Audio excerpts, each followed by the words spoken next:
Okay. வணக்கம் பிள்ளைகள். நம்ம இப்போ கிளாஸை ஸ்டார்ட் பண்ணுவோம். ஏற்கனவே நாங்க எங்களோட இந்த கற்றல் கற்பித்தல் முன்னோக்கு பாடத்துல அமர்வு 4 வரைக்கும் நாங்க ஃபுல்லாக ஃபினிஷ் பண்ணிட்டோம். அதனால எங்களுக்கு ஒரு 3 அமர்வு தான் இருக்குது. அதோட எங்களுக்கு இந்த சிலபஸ் என்ன செய்யுது எங்களுக்கு முடியுது. இப்ப நாங்க இப்ப இதுல பார்க்க வேண்டிய முக்கியமான விஷயம் என்னன்னு சொன்னா இந்த அமர்வு 5. அமர்வு 5ல என்னன்னு சொன்னா பெரும்பான்மையாக கேள்விகள் வாரது குறைவுதான். ஆனா ஃபர்ஸ்ட் பார்ட்டுக்கு ஒரு கேள்வி அடிக்கடி வாரது. அதை தாண்டி உண்மையிலேயே சில விடயங்கள் மட்டும் நான் என்ன செய்ய சொன்னா உங்களுக்கு வேணும். சிலதுகள் உங்களுக்கு தேவையே இல்லை. அதனால எங்களுக்கு எது தேவையோ நாங்க அதை மட்டும் என்ன செய்யணும்னு சொன்னா பார்த்துட்டு போவோம்.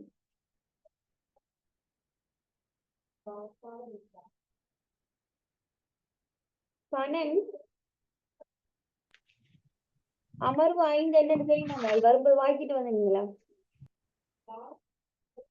எடுத்த உடனே இப்படி ஒரு கேள்வியை நான் கேட்டு மைக் ஆஃப்ல போயிட்டீங்க.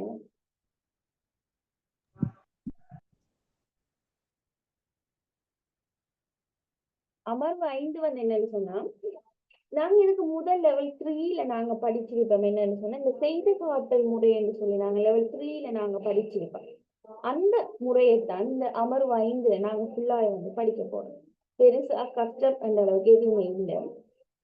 நாங்க இப்ப என்ன செய்யறோம், நாங்க கற்றுக்கொண்டிருக்கிறோம். கற்றல் அப்ப அதுங்கிற ரொம்ப முக்கியம். கற்றல் என்று சொன்னா என்ன நீங்க நினைக்கிறீங்க? கற்றல் என்று சொன்னா என்ன? ஆர்வண்டாலும் மைக் பண்ணி சொல்லலாம், பிரச்சனை இல்லை. கற்றல் என்று சொன்னா என்ன?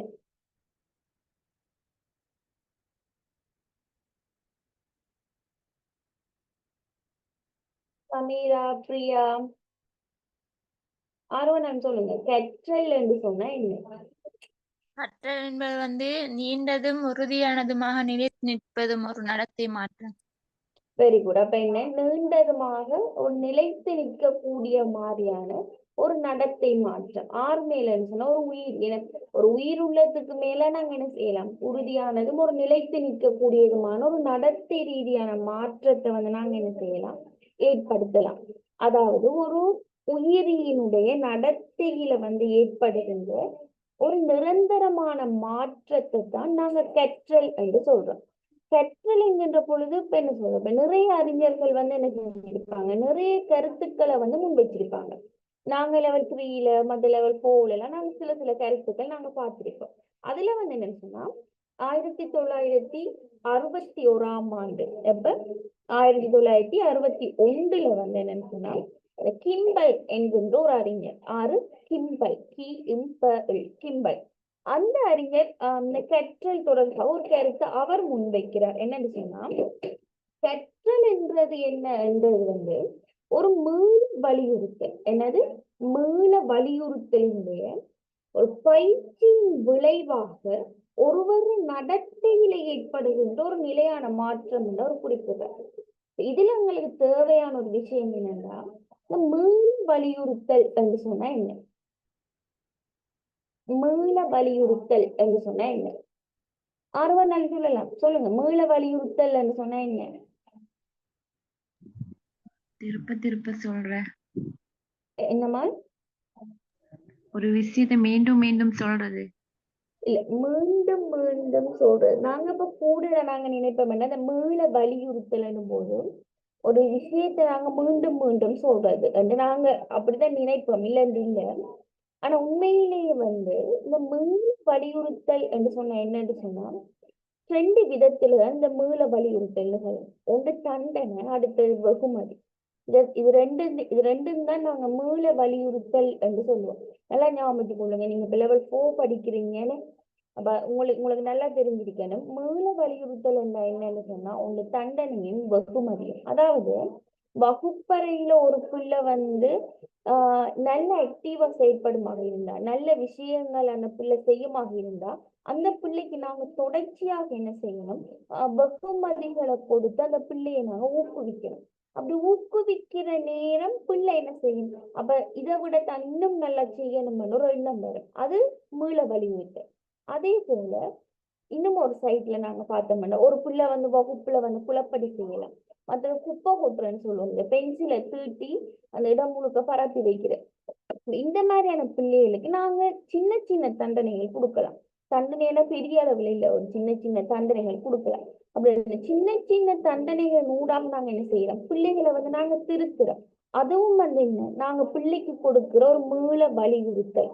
இப்ப மீள வலியுறுத்தல்ன்றது என்ன, வெகுமதிகளும் தண்டனைகளும் இது ரெண்டும் தான் மீள வலியுறுத்தல். நல்லா ஞாபகம் கொள்ளுங்க, நீங்க ஒரு வருங்கால ஆசிரியர்கள். மீள வலியுறுத்தல்னு சொன்னா நாங்க மீண்டும் மீண்டும் சொல்றது என்றது இல்லை. மீள வலியுறுத்தல்னு சொன்ன என்ன, வெகுமதிகளும் அதே போல தண்டனைகளும் இதுதான் வந்து மீள வலியுறுத்தல் என்று சொல்லுவோம். அப்ப இந்த கிம்பல் என்பவர கருத்து என்னன்னு சொன்னா, இந்த மீள வலியுறுத்தலை நாங்க வழங்க போறோம். அது வெகுமதியாகவும் இருக்கலாம், இல்லது தண்டனையாகவும் இருக்கலாம். அதை நாங்க வழங்குற பொழுது அதன் மூலமாக பிள்ளைக்கு ஏற்படுகின்ற ஒரு நடத்தை மாற்றம். அந்த நடத்தை மாற்றம் எப்படிப்பட்ட ஒரு நடத்தை மாற்றம் என்று சொன்னா, ஒரு நிலையான நடத்தை மாற்றம் என்று சொல்லுவோம். நீங்க நல்லா கற்பனை பண்ணி பாருங்க, உங்களோட லெவல் 6, லெவல் 7, சாரி லெவல் இல்ல பட் கிரேட் 6, கிரேட் 7, 8 எல்லாம் நீங்க மெக்ஸ் படிக்கிற நேரம் நிறைய மெக்ஸ் மாஸ்டர் வந்து கடுமையா போட்டு அடிப்பாங்க. அன்றைக்கு வாங்கின அடி வந்து நாங்க இன்னைக்கு மறக்காம இருப்போம். சில நேரம் நாங்க வாங்கின அடியால கூட நாங்க ஓயலையே எடுத்திருக்கலாம், நல்ல ரிசல்ட்ஸ் எல்லாம் கூட நாங்க எடுத்திருக்கலாம். அது என்னன்னு சொன்னா, அந்த இடத்துல ஒரு மீள வலி விட்டு என்ன அடிச்ச அடியில அந்த கணக்கு உங்களுக்கு விளங்கி இருக்கு, நீங்க வீட்டை படிச்சிருக்கீங்க. அதே போல நீங்க நிறைய ஆசிரியர்மார்கிட்ட இருந்து நீங்க பாராட்டுகளை பெற்றிருக்கீங்க. அந்த பாராட்டும் வந்து உங்களை என்ன செஞ்சிருக்கும், அந்த பாடத்தை வந்து நாங்க விரும்பி கற்கிறதுக்கு, நாங்க அதுல முன்னேறதுக்கு வந்து அதுவும் எங்களுக்கு ஒரு மீள வலியுறுத்தலா இருந்திருக்கு. அது எப்படிப்பட்டதா இருக்கு, எங்கட நடத்தையில ஏற்படுகின்ற ஒரு நிரந்தர மாற்றமாக காணப்படுது. அதைத்தான் கற்றல் என்று சொல்லி இந்த கிம்பல் என்கின்ற அறிஞர் வந்து குறிப்பிடுறார். அப்ப என்ன, 1961ஆம் ஆண்டு கிம்பல் என்கின்ற அறிஞர் குறிப்பிடுறார் என்ன, கற்றல் என்பது வந்து ஒரு மீள் வலியுறுத்தல் பயிற்சியின் விளைவாக ஒருவர் நடத்தையில ஏற்படுகின்ற ஒரு நிலையான மாற்றத்தை தான் அவர் கற்றல் என்று சொல்லி குறிப்பிடுறார்.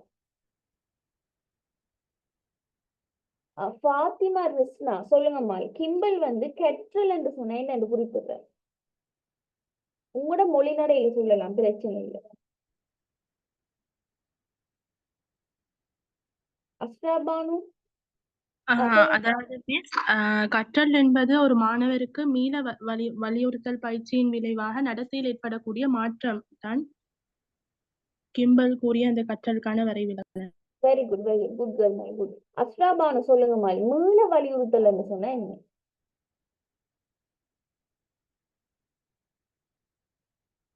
கணன் சொல்லுங்க, மீள வலியுறுத்தல் என்ன?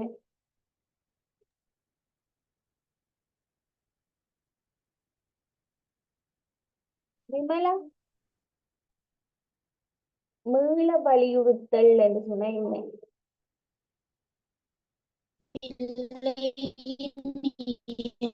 இயலாமையின் போது வழங்கப்படும் தண்டனைகள் மற்றும் வெகுமதிகளை வந்து வெரி குட். அப்ப மீள வலியுறுத்தல் என்ற என்ன, தண்டனைகளும் வெகுமதிகளும், அதான் நாங்க மீள வலியுறுத்தல் என்று சொல்றோம். Very good, okay.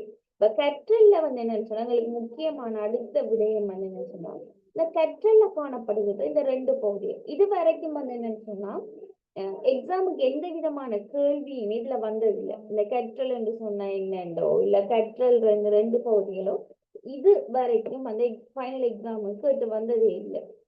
ஆனா இனிமேல் என்ன செய்யலாம், சில நேரங்கள்ல உங்கள்ட்ட கேட்டு வரலாம்.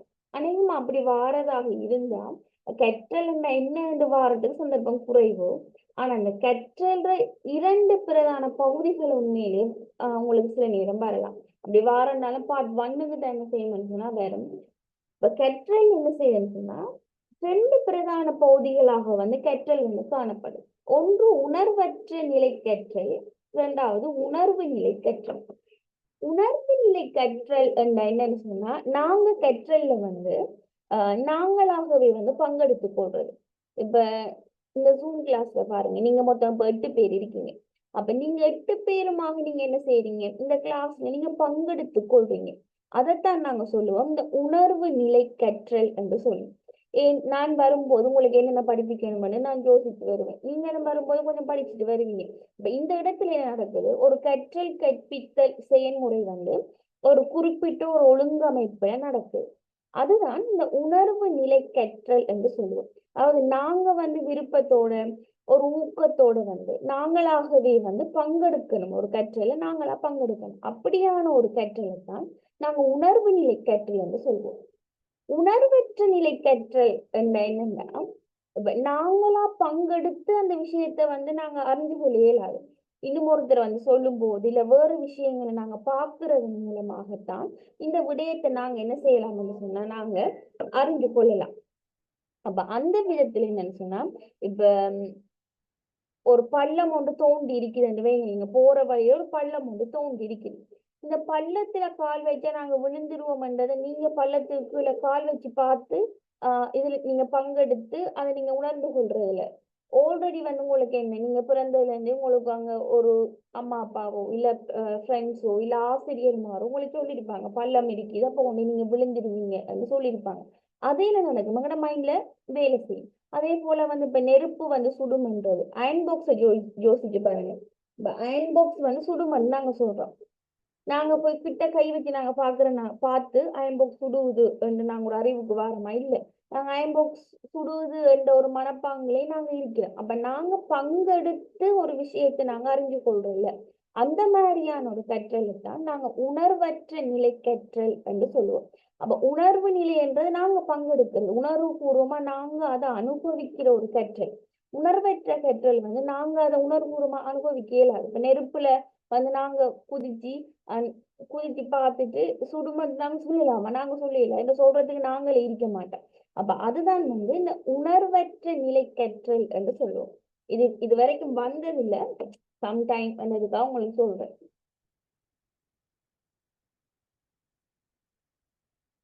சரி, கிம்பிலினுடைய கருத்து அடுத்தது இது. இந்த கேள்வியும் என்னன்னு சொன்னா, இதுவரைக்கும் எக்ஸாமுக்கு உண்மையிலே வந்ததில்லை. இந்த முன்பள்ளிகளுக்கும் ஆரம்ப பாடசாலைகளுக்கும் கற்றல் மீது செல்வாக்கு செலுத்தும் காரணி, இதுவும் இதுவரை காலம் வந்து வந்ததில்லை. அப்படி உங்களுக்கு சம்டைம் வருமா இருந்தா பார்ட் 1க்கு வேணும்னு சொன்னா வரும். அந்த 8 கேள்வியில ஒரு கேள்வியை வேணும்னா வாரத்துக்கு சந்தர்ப்பம் இருக்கு. அதனால இதை மார்க் பண்ணி வச்சுக்கொள்ளுங்க. அது போல இந்த கிம்பில்ற கருத்து நான் சொன்னேன், அதையும் மார்க் பண்ணி வச்சுக்கொள்ளுங்க. ஏன்னா சில நேரங்கள்ல வந்து என்னன்னா கற்றல் தொடர்பாக கிம்பிலினுடைய வரைவிலக்கணத்தை வந்து உமது மொழிநடை விளக்குகள் அந்த மாதிரியான சில கேள்விகள் வந்து வரலாம். அதுக்காக இப்ப புக்ல இருக்க நான் நோட்ஸ் தர தேவையில்லை. அப்ப நீங்க அதை மார்க் பண்ணி வச்சுக்கொள்ளுங்க. உங்களுக்கு அசைன்மெண்ட் போட்டுட்டாங்களா? இல்ல மிஸ். போடல. Okay okay. அப்ப முன்பள்ளிகளுக்கும் ஆரம்ப பாடசாலைகள்லையும் வந்து ஒரு கற்றல் மீது செல்வாக்கு செலுத்துகின்ற காரணிகளை வந்து பார்ப்போம். முதலாவது காரணி இதுல குறிப்பிடுறாங்கன்னு சொன்னா ஊக்குவிப்பு. உங்களுக்கு தெரியும், நாங்க எப்பவுமே வந்து என்ன செய்யணும், ஒரு பிள்ளைய வந்து நாங்க ஊக்குவிக்கணும். ஏன், கற்றல் என்றது வந்து உண்மையிலே நாங்க ஒரு பிள்ளைக்கு என்ன செய்யலாது, திணிக்க இயலாது. அவங்களா விருப்பத்தோட வந்தா மட்டும்தான் முடியும். உங்களோட பெட்ச் எடுத்துக்கொண்டு உங்களோட பெட்சிலேயே 60-65 பிள்ளைகள் நீங்க இருக்கீங்க. ஆனா கிளாஸுக்கு நார்மலா வார ஒரு 10 பேர் வளமையா இன்றைக்கு 9 பேர் வந்திருக்கீங்க, இல்லாட்டி ஒரு 10 பேர் வருவீங்க. அப்ப அது வந்து என்ன, உங்க 10 பேருக்கு தானே என்ன தான் படிக்கணும் என்று சொல்லி அந்த விருப்பம் வந்து உங்களுக்கு இருக்குது. அந்த விருப்பத்தின் நிமித்தமாக நீங்க என்ன செய்வீங்க, இந்த கற்றல் இன்னைக்கு நீங்க ஈடுபடுறீங்க.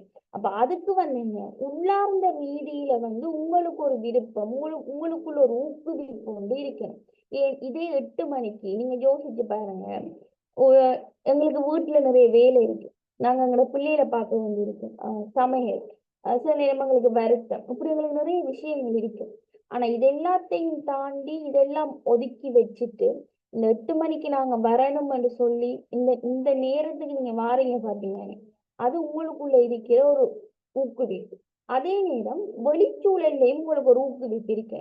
இந்த ஊக்குவிப்பு வந்து இப்ப எங்களுக்குள்ள நாங்க எங்களை ஊக்குவிச்சு கொள்றோம் என்று சொல்றோம், எங்களுக்குள்ள இருக்கிற ஒரு மோட்டிவேஷன்.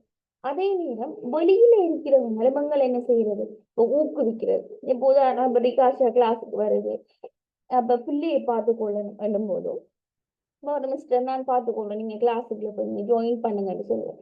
அது வந்துன்னா அவர ஒரு ஊக்குவிப்பு. நான் ரிகாஷ் என்ன செய்யறா, 8 மணிக்கு கிளாஸுக்கு வாராவும், அப்ப அதுதான் வந்து ஊக்குவிப்பு. உள்ளார்ந்த ரீதியிலையும் எங்களுக்கு வரும், வெளியில இருந்தும் அந்த ஊக்குவிப்பு வந்து தேவை. இப்ப கற்றலுக்கு வந்து அது மிக முக்கியமான ஒரு விடயம். நாங்க படிக்கிறதாலும் சரி, நாங்க எங்களை பிள்ளைகளுக்கு படிப்பிக்க போறோம். எங்களோட சொந்த பிள்ளைகளா இருந்தாலும் சரி, நாங்க பாடசாலை இல்லை, நாங்க படிப்பிக்கிற எங்களோட பிள்ளைகளா இருந்தாலும் சரி, நாங்க படிப்பிக்க வேண்டிய தேவை வந்து என்ன செய்யுது அங்க இருக்குது. அந்த விதத்துல வந்து என்னன்னு சொன்னா, உங்களுக்கு தெரியும் இந்த ஊக்குவிப்பு என்பது வந்து ஒரு உள சிகிச்சை என்று சொல்லி இதுக்கு முதல் நாங்க படிச்சிருக்கோம்.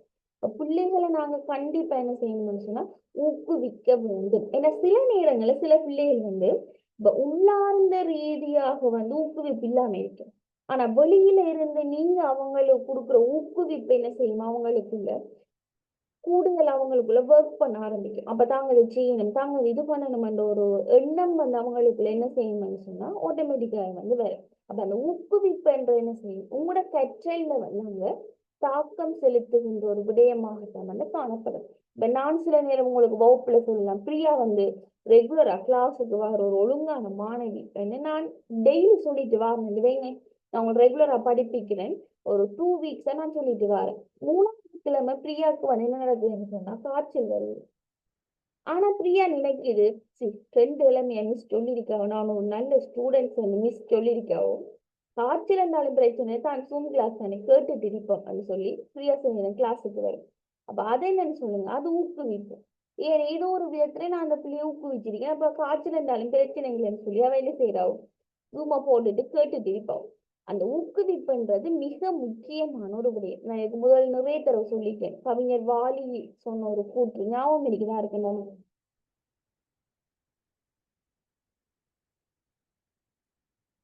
என்ன கவிஞர் வாலியோட கூட்டு தெரியாதா? அடிக்கடி இருக்குமா சொல்லிக்க, ஊக்குவிக்க ஒருவன் இருந்தால் அவன் தேக்குவிப்பான். ஊக்குவிக்க ஒருவன் இருந்தால் ஊக்குவிப்பவனும் தேக்குவிப்பான். இதெல்லாம் நீங்க அசைன்மெண்ட் போட்டு எழுதுறது இல்லையா? நான் எவ்வளவு சினிமா பாடலாம் அசைன்மெண்ட் போட்டு எழுதிக்க தெரியுமா?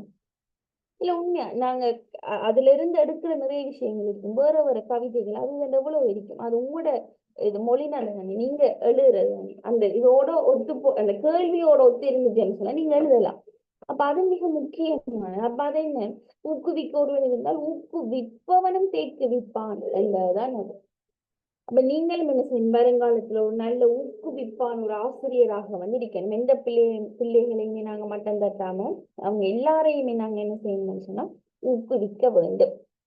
சரி, 2வது விஷயம் வந்து ஒழுங்கமைப்பு. கற்றல்ல வந்து என்னன்னு சொன்னா இந்த ஒழுங்கமைப்பு என்ற விடயம் வந்து மிக முக்கியமான ஒரு விடயம்.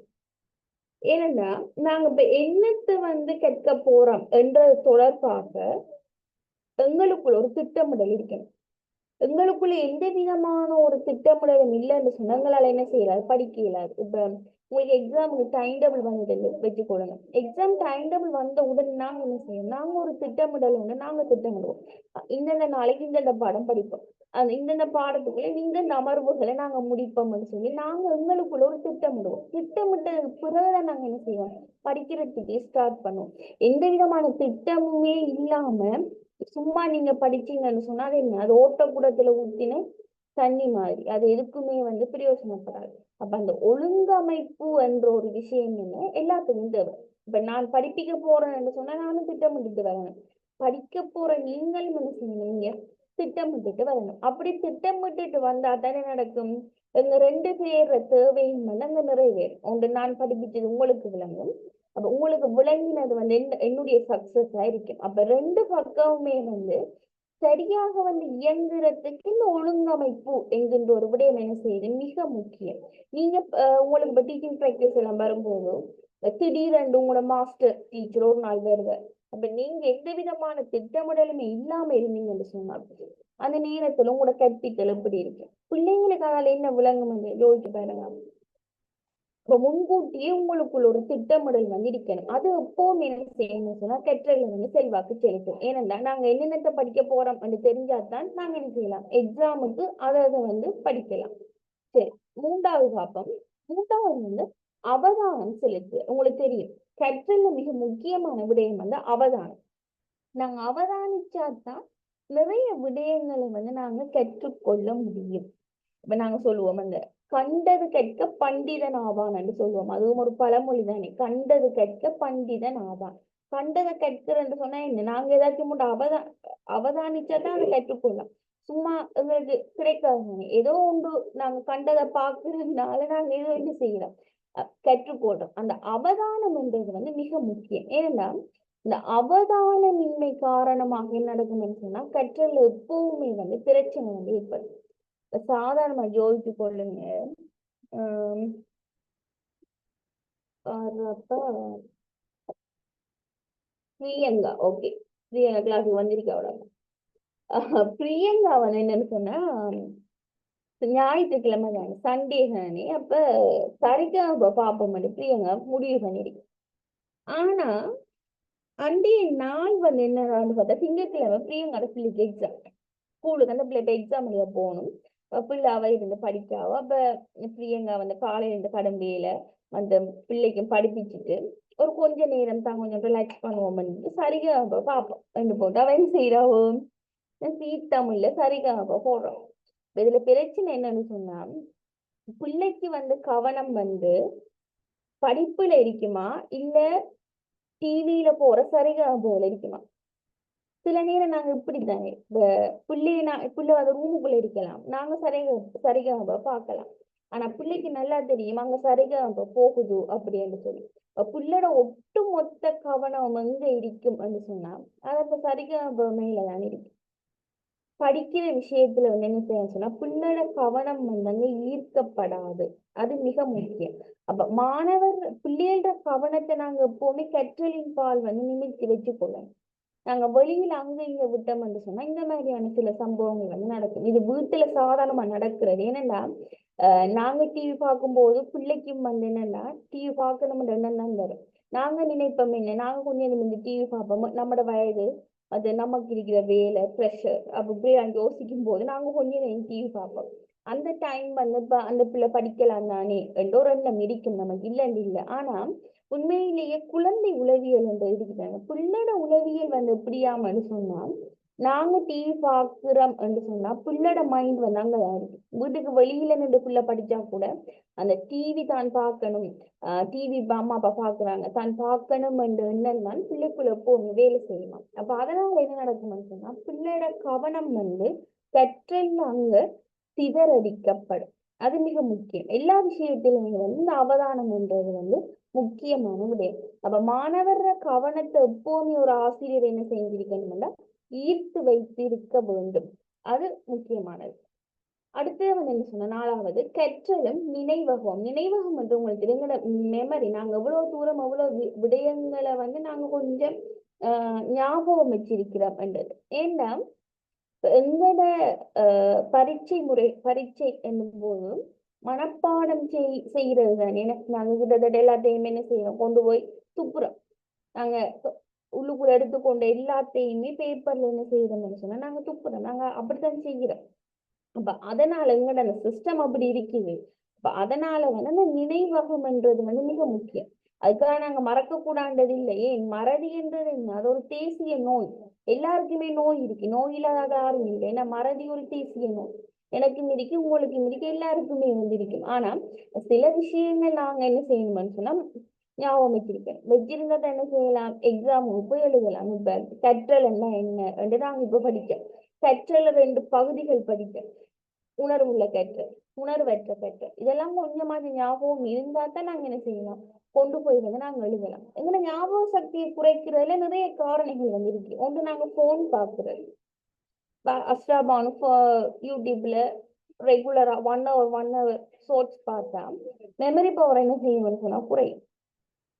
ஒரு பிள்ளை 2 மணித்தியாலம் தொடர்ச்சியா கேம் விளையாடினா எங்க போன்ல இல்ல கம்ப்யூட்டர் ஏதோ ஒன்றுல பிள்ளை 2 மணித்தியாலம் இந்த கணனி விளையாட்டுக்களை வந்து விளையாடினா பிள்ளோட உடல் எடையை வந்து என்ன செய்யலாம்னு சொன்னா அதிகரிக்கிறான். இது ஒரு உளவியல் ரீதியாக வந்து இந்த கருத்தை வந்து முன்வைச்சிருக்காங்க. இப்ப யோசிச்சு பாரு, நாங்கள் இப்போ கூட கேம் அடையாம நாங்க விளையாட கொஞ்சம் குறைவன்னு நினைக்கிறேன். நான் நினைக்கிறேன் இந்த ஃபேஸ்புக் அந்த டிக்டாக் இந்த யூடியூப் இதெல்லாம் நாங்க பார்க்க என்ன நடக்கும்னு சொன்னா எங்களோட மெமரி பவர் வந்து குறைஞ்சிட்டே வரும். டிவி கூட ஒரு அளவு பிரச்சனை இல்லைன்றுவேன். டிவியை விட ஆக மோசம் நீங்க போன் பாவிக்கிறது. அதுவும் உண்மையிலே முதல் என்ன செய்யணும்னு சொன்னா உங்களோட அறிவை வந்து மழுங்கடிக்கும். அது மிக முக்கியமான ஒரு விடயம். படிப்படியா எங்களை கொள்ளுறதுல வந்து இந்த போனும் வந்து மிக அடிப்படையான ஒரு விஷயமா வந்துருக்கு. அது எப்பவும் எங்களோட மெமரி பவர் வந்து குறைக்கும். அதனால போன் பாவிக்கிறத வந்து கொஞ்சமா என்ன செய்யுங்கன்னா குறைச்சு கொள்ளுங்கள். கஷ்டமான விஷயம் என்ன போன் பாவிக்கிறத குறைக்கிறது. படிக்கிறது கூட கஷ்டம் இல்லை, அந்த போன் பாவிக்கிறத குறைக்கிறது கடும் கஷ்டம். போன் இல்லாம இப்ப எதுவும் இல்லை. இப்பெல்லாம் அம்மாமார் வந்து போனை காட்டி தானே இப்ப சாப்பாடெல்லாம் தீட்டுறாங்க. அந்த அளவுக்கு போன் வந்துட்டு. 5வது வந்து என்ன சொன்னா பொருத்தப்பாடு நாங்க ஆல்ரெடி வந்து நாங்க சீராக்கள் ஃபுல்லா முடிச்சிட்டோம். பொருத்தப்பாடுன்றது வந்து என்ன சீராக்கள் கற்றலுக்கு வந்து எப்பவுமே என்ன செய்யணும் புள்ள வந்து அதுக்கு இணைஞ்சு செல்லக்கூடிய ஒரு தன்மை கொண்ட ஒரு பிள்ளையாக வந்து அந்த பிள்ளை வந்து காணப்படும்.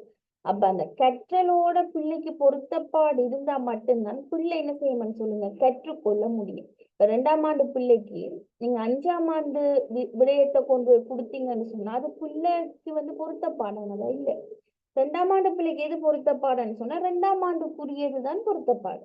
அப்ப அந்த பொருத்தப்பாடுன்றது வந்து என்ன செய்யும் எப்பவுமே வந்து கற்றல்ல வந்து தாக்கம் செலுத்துது. ஆனா நான் எங்கட தாய்மார் என்ன செய்யற ப்ரீ ஸ்கூல்ல பிள்ளைய கொண்டு விடும் போதே கிரேட் 1ஐயும் கிரேட் 2ஐயும் அங்க படிப்புக்க சொல்றேன். அது ஒரு பிழையான விடயம். ப்ரீ ஸ்கூல்ல பிள்ளைக்குரியதான் படிப்பிக்கணும். கிரேட் 1லையும் கிரேட் 2லையும் ஸ்கூல்ல படிப்பிக்கிற விஷயம் உண்மையிலே படிப்பிக்கப்படக்கூடாது. அது பிள்ளைய வந்து எப்பவுமே என்ன செய்யணும்னு சொன்னா அது பாதிக்க வைக்கும். ஆனா பெரும்பான்மை நாங்க என்ன செய்யறோம் எங்களோட பிள்ளைகளுக்கு பிள்ளை ஸ்கூலுக்கு போறதுக்கு முதலே கிரேட் 1 புத்தகத்தையும் ஃபுல்லா முடிச்சு கிரேட் 2 புத்தகத்தையும் ஃபுல்லா முடிச்சு போட்டுதான் நாங்க என்ன செய்யறோம் பிள்ளைய பாடசாலையை கொண்டு போய் விடுறோம். ஆனா நாங்க உண்மையிலே அப்படி செய்யக்கூடாது. ஏன்னா அது உண்மையா பிள்ளைக்கு பொருத்தப்பாடே இல்லை. ஆனா எங்கட ஒரு என்ன தனிப்பட்ட சில விடயங்களுக்காக நாங்க அப்படி செய்கிறோம். ஏன்னா பிள்ளைய வந்து நாங்க பிள்ளைய தனி பார்க்கணும். மெஷினை நாங்க ஒரு காலமும் பார்க்க கூடாது. நாங்க என்ன செய்யறோம் எல்லாத்தையும் யூஸ் பண்ணிட்டு கொண்டு போய் பிள்ளைய விடுறோம். நீ 5ஆம் ஆண்டுன்னு சொல்லி ஸ்காலர்ஷிப் என்ற பேர்ல பிள்ளைய போட்டு படுத்துறவாறு பெரும்பாலும். அடுத்து வந்து இந்த கற்றல் பெறுபேறுகள் இதுவும் வந்து என்ன செய்யுதுன்னு சொன்னா இந்த கற்றல்ல வந்து எப்போதுமே வந்து தாக்கம் செலுத்து. என்னன்னு சொன்னா ஒரு கற்றல்ல வந்து எங்களுக்கு எப்போதுமே வந்து பயனளிக்கக்கூடிய பெறுபேறுகள் வந்து மாணவர இந்த நேரடி பங்களிப்புகளை வந்து கட்டுப்படுத்துது என்று சொல்றோம். ஏன்னா பிள்ளைகளுக்கு பெரும்பான்மையா இன்றைக்கு படிக்கிறதுல வந்து விருப்பமே இல்லை. இப்ப நீங்க ரீசெண்டா பாத்தீங்கன்னு சொன்ன கொரோனா டைமுக்கு பிறகு ஏஎல் படிக்கிற வீதமே வந்து பிள்ளைகிட்ட வந்து குறைஞ்சிட்டு நிறைய பேர் வந்து இடையில நிக்கிறாங்க. அந்த ஏஎல்ன்றதை ஃபுல்லா கம்ப்ளீட் பண்றதே இல்லை. இப்ப நிறைய பாடசாலைகள்ல பிள்ளைகள் வந்து இடையிலேயே வந்து நிக்குது. ஏன்னா அந்த கற்றல் மீது அது அவங்களுக்கு ஏற்பட்ட ஒரு நம்பிக்கையின்மையை நாங்க குறிப்பிடலாம். ஏனென்றா நாங்க இங்க ஒரு விதத்துல சொல்றோம் பொருளாதார பிரச்சனை நாங்க ஒரு விதத்துல நாங்க எடுத்து வரோம். பிள்ளையோட மனநிலை என்னன்னு சொன்னா இப்ப படிச்சு இந்த வேலை எடுத்து இந்த டீச்சர் எடுத்து இந்த சம்பளத்தை விட ஒரு நாள் நான் நேசம் வேலைக்கு போனேன் எனக்கு 3000 ரூபாய் தருவாங்க. பிள்ளையோட சிந்தனை அப்படியா 30 நாள் வேலை செஞ்ச 90,000 ரூபாய். அப்ப ஒரு காலேஜ் முடிச்ச டீச்சர் எடுக்கிற சம்பளமே ஒரு 70. பிஇடி முடிச்சு நீங்க 2 டீச்சிங்கோட ஃபர்ஸ்ட் அப்பாயின்மெண்ட்ல நீங்களே ஒரு 75 76 எடுப்பீங்க. அப்ப மேசங்காரன் அப்படியும் அதை விட கொஞ்சம் அதிகமா எடுப்பான். அப்ப அது வந்து என்ன நடக்கும் பிள்ளைக்கு வந்து கற்றல் மீது ஏற்படுத்துகின்ற ஒரு அவநம்பிக்கை. ஆனா அதை நாங்க என்ன செய்யணும்னு சொன்னா சிறந்த கற்றல் பெறுபவர்களை பிள்ளைகளுக்குள்ள நாங்க ஏற்படுத்துறது மூலமாகத்தான் கற்றலை வந்து பிள்ளைகளிடத்துல நாங்க தூண்ட முடியும். நாங்க உண்மையா பிள்ளைகளுக்கு சொல்லி கொடுக்கணும் என்னன்னு சொன்னா பிரித்தானியா இருக்குதானே இங்கிலாந்துல எல்லாம் எப்படின்னு சொன்னா அவங்க பாடசாலைகள்லயே பிள்ளைகளுக்கு கற்பிக்கிற ஒரு விடயம் என்னன்னா நாட்டினுடைய சொத்து நீங்க தான். எதான் பிள்ளைகளுக்கு கற்பிக்கிறவங்க என்ன ஒவ்வொரு ஆரம்ப கல்வி ஆசிரியரும் தன்னுடைய வகுப்பறையில கற்பிக்கின்ற மிக முக்கியமான விடயம் என்னன்னு சொன்னா இந்த நாட்டினுடைய சொத்து பிள்ளைகளான நீங்க தான். இதைத்தான் பிள்ளைகளுக்கு ஊட்டி ஊட்டி ஊட்டி ஊட்டி வளர்க்காங்க. ஆனா நாங்க வகுப்பறையில என்ன செய்கிறோம் எங்க இருந்துற நீ இந்த ஸ்கூலுக்கு வந்த நீ இந்த ஏரியாவுக்குள்ள ஸ்கூலு நீங்க இந்த ஸ்கூலுக்கு வந்த நீ நாங்க பிள்ளைகளுக்கு ஏசுறோம். அது வந்து என்ன செய்யாது பிள்ளை வந்து கற்றல்ல வந்து ஈடுபட வைக்குமா பிள்ளைய இல்லை. இப்ப நாங்க பிள்ளைகளுக்கு எப்பவுமே சொல்லி வளர்க்கணுமே இந்த நாட்டினுடைய சொத்து நீங்க தான் என்று சொல்லி நாங்க பிள்ளைகளுக்கு வந்து சொல்லி வளர்க்கணும். ஆனா நாங்க அப்படி சொல்லி வளர்க்கறது ஆக குறைஞ்ச நீங்களாச்சும் உங்களோட பிள்ளைகளுக்காச்சும் அப்படி சொல்லி வளங்க. ஏனென்றா இது எல்லாமே பிள்ளையினுடைய இந்த கற்றல்ல வந்து செல்வாக்கு செலுத்தும். கற்றல் என்ற உங்களுக்கு தெரியும், நாங்க சாகுற வரைக்கும் என்ன நாங்க படித்து கொண்டே இருப்போம். ஏன்னா அது வாழ்நாள் நீடித்த கல்வி, அது தொடர்ந்து கொண்டே இருக்கும். அதான் சொல்லுவாங்க, பாடை ஏறினும் ஏடது கைவிடி என்றுவாங்க. செத்தாலும் நான் அது கற்றல் என்றது அந்த சாகுற அந்த அந்த நொடி வரைக்கும் அந்த கற்றல் என்ற ஒரு விடயம் நடந்துட்டே இருக்கும். அதை நாங்க எதுவும் செய்ய இயலாது. அது ஏதோ ஒரு விதத்திலே ஏதோ ஒரு விஷயத்தை நாங்க கற்றுக்கொண்டே போய்க்கொண்டே இருப்போம். அது வந்து எழுதி வச்சு தான் படிக்கணும் இல்லை, நாங்க பாக்குறது மூலமா கற்றுக்கொள்றோம், கேட்கறதன் மூலமா கற்றுக்கொள்றோம். அப்ப அதைத்தான் இந்த கண்டது கற்க பண்டிதனா வாழ்ந்த மாதிரி தான். அப்ப அந்த மாதிரி ஒரு கற்றல என்ன நடக்கும், எப்பவுமே வந்து நிகழ்ந்து கொண்டிருக்கும். இதுல இப்ப 6 காரணிகள் தந்திருக்காங்க. ஆக குறைஞ்ச ஒரு 5 காரணியாச்சும் நீங்க ஞாபகம் வச்சிருக்கணும், உங்களோட மெமரியில நீங்க சேவ் பண்ணி வச்சிருக்கணும். வேற வழியே உங்களுக்கு இல்லை. சில நேரம் இந்த கேள்வி வந்து உங்களுக்கு அந்த பார்ட் 1க்கு வரலாம், மட்டு கேள்வியில. அப்ப அது வந்துச்சுன்னு சொன்னா உங்களுக்கு ஈஸி எழுதுறதுக்கு. ஏன்னா நீங்க இப்ப 5ஐயும் வந்து ஒரு பக்கத்துல எழுத போறீங்க. அப்ப அது உங்களுக்கு கொஞ்சம் இலகுவா இருக்கும். அடுத்து இந்த கற்றல் பற்றிய கோட்பாடு கண்ணோக்குகள், இது பொதுவாக வாரதே இல்லை. ஆனா இதுல அண்மை விருத்தி வளையம் இருக்குது. அண்மை விருத்தி வளையம் ஆல்ரெடி நாங்க சீராக்களையும் ஃபுல்லா படிச்சுட்டோம் தானே. அப்ப அது உங்களுக்கு ஃபுல்லா தெரியும்னால நான் அதை ஸ்கிப் பண்ணிட்டு போறேன். அண்மை விருத்தி வளையம் கற்றல் கற்பித்தல் முன்னோக்குல ஒரே ஒரு தடவை வந்திருக்கு. இன்னைக்கு இந்த கேள்வி ஒரே ஒரு தடவை வந்திருக்குது. விகோட்ஸ்கி அந்த இது ஒரு தடவை வந்திருக்குது, பிறகு அது வரல. நான் நினைக்கிறேன் இந்த முறை எக்ஸாமுக்கு வந்தேன் நினைக்கிறேன். அப்ப அதனால உங்களுக்கு கொஞ்சம் பிரச்சனை இல்லை. அடுத்த இது எங்களுக்கு மிக முக்கியமான விஷயம் என்னன்னு சொன்னா, இந்த செய்து காட்டுதல். இதுதான் உங்களுக்கு ஃபைனல் எக்ஸாமுக்கு என்ன செய்யணும்னு சொன்னா உங்களுக்கு கேட்டுவேன். இந்த செய்து காட்டுதல் என்று சொன்ன என்ன, அதுகளை பற்றின நிறைய விடயங்களை என்ன செய்யணும்னு சொன்னா உங்களுக்கு எக்ஸாமுக்கு வந்து கேட்டு வரதுக்கு சந்தர்ப்பம் வந்து அதிகம். சரி, செய்து காட்டுதல் என்று சொன்னா என்ன, நீங்க எல்லாருமே வந்து இதுக்கு முதல் நிறைய விடயங்கள் செய்து காட்டியிருக்கீங்க. நிறைய விஷயங்கள் உங்களோட வீடுகள்ல நீங்க என்ன செஞ்சிருக்கீங்க, எல்லாருக்கும் நல்லா செஞ்சு காட்டியிருக்கீங்க. என்னென்ன காட்டியிருக்கீங்க சொல்லுங்க அப்ப. விமலா அவங்களோட வீட்டை வந்து நல்லா சமைப்பேன்னு சொல்லி அவ செய்து காட்டியிருக்காள். அவங்களோட அம்மாட்ட இருந்து அவ கற்றுக்கொண்டு அதை என்ன செஞ்சிருக்காள், திரும்பவும் வந்து ஒரு ரீக்ரியேஷன், அவ திரும்பவும் வந்து ஒரு செய்து காட்டுதல் அவ செய்து காட்டியிருக்காள். அதே போல வேற என்னென்ன விடயங்க சொல்லுங்க.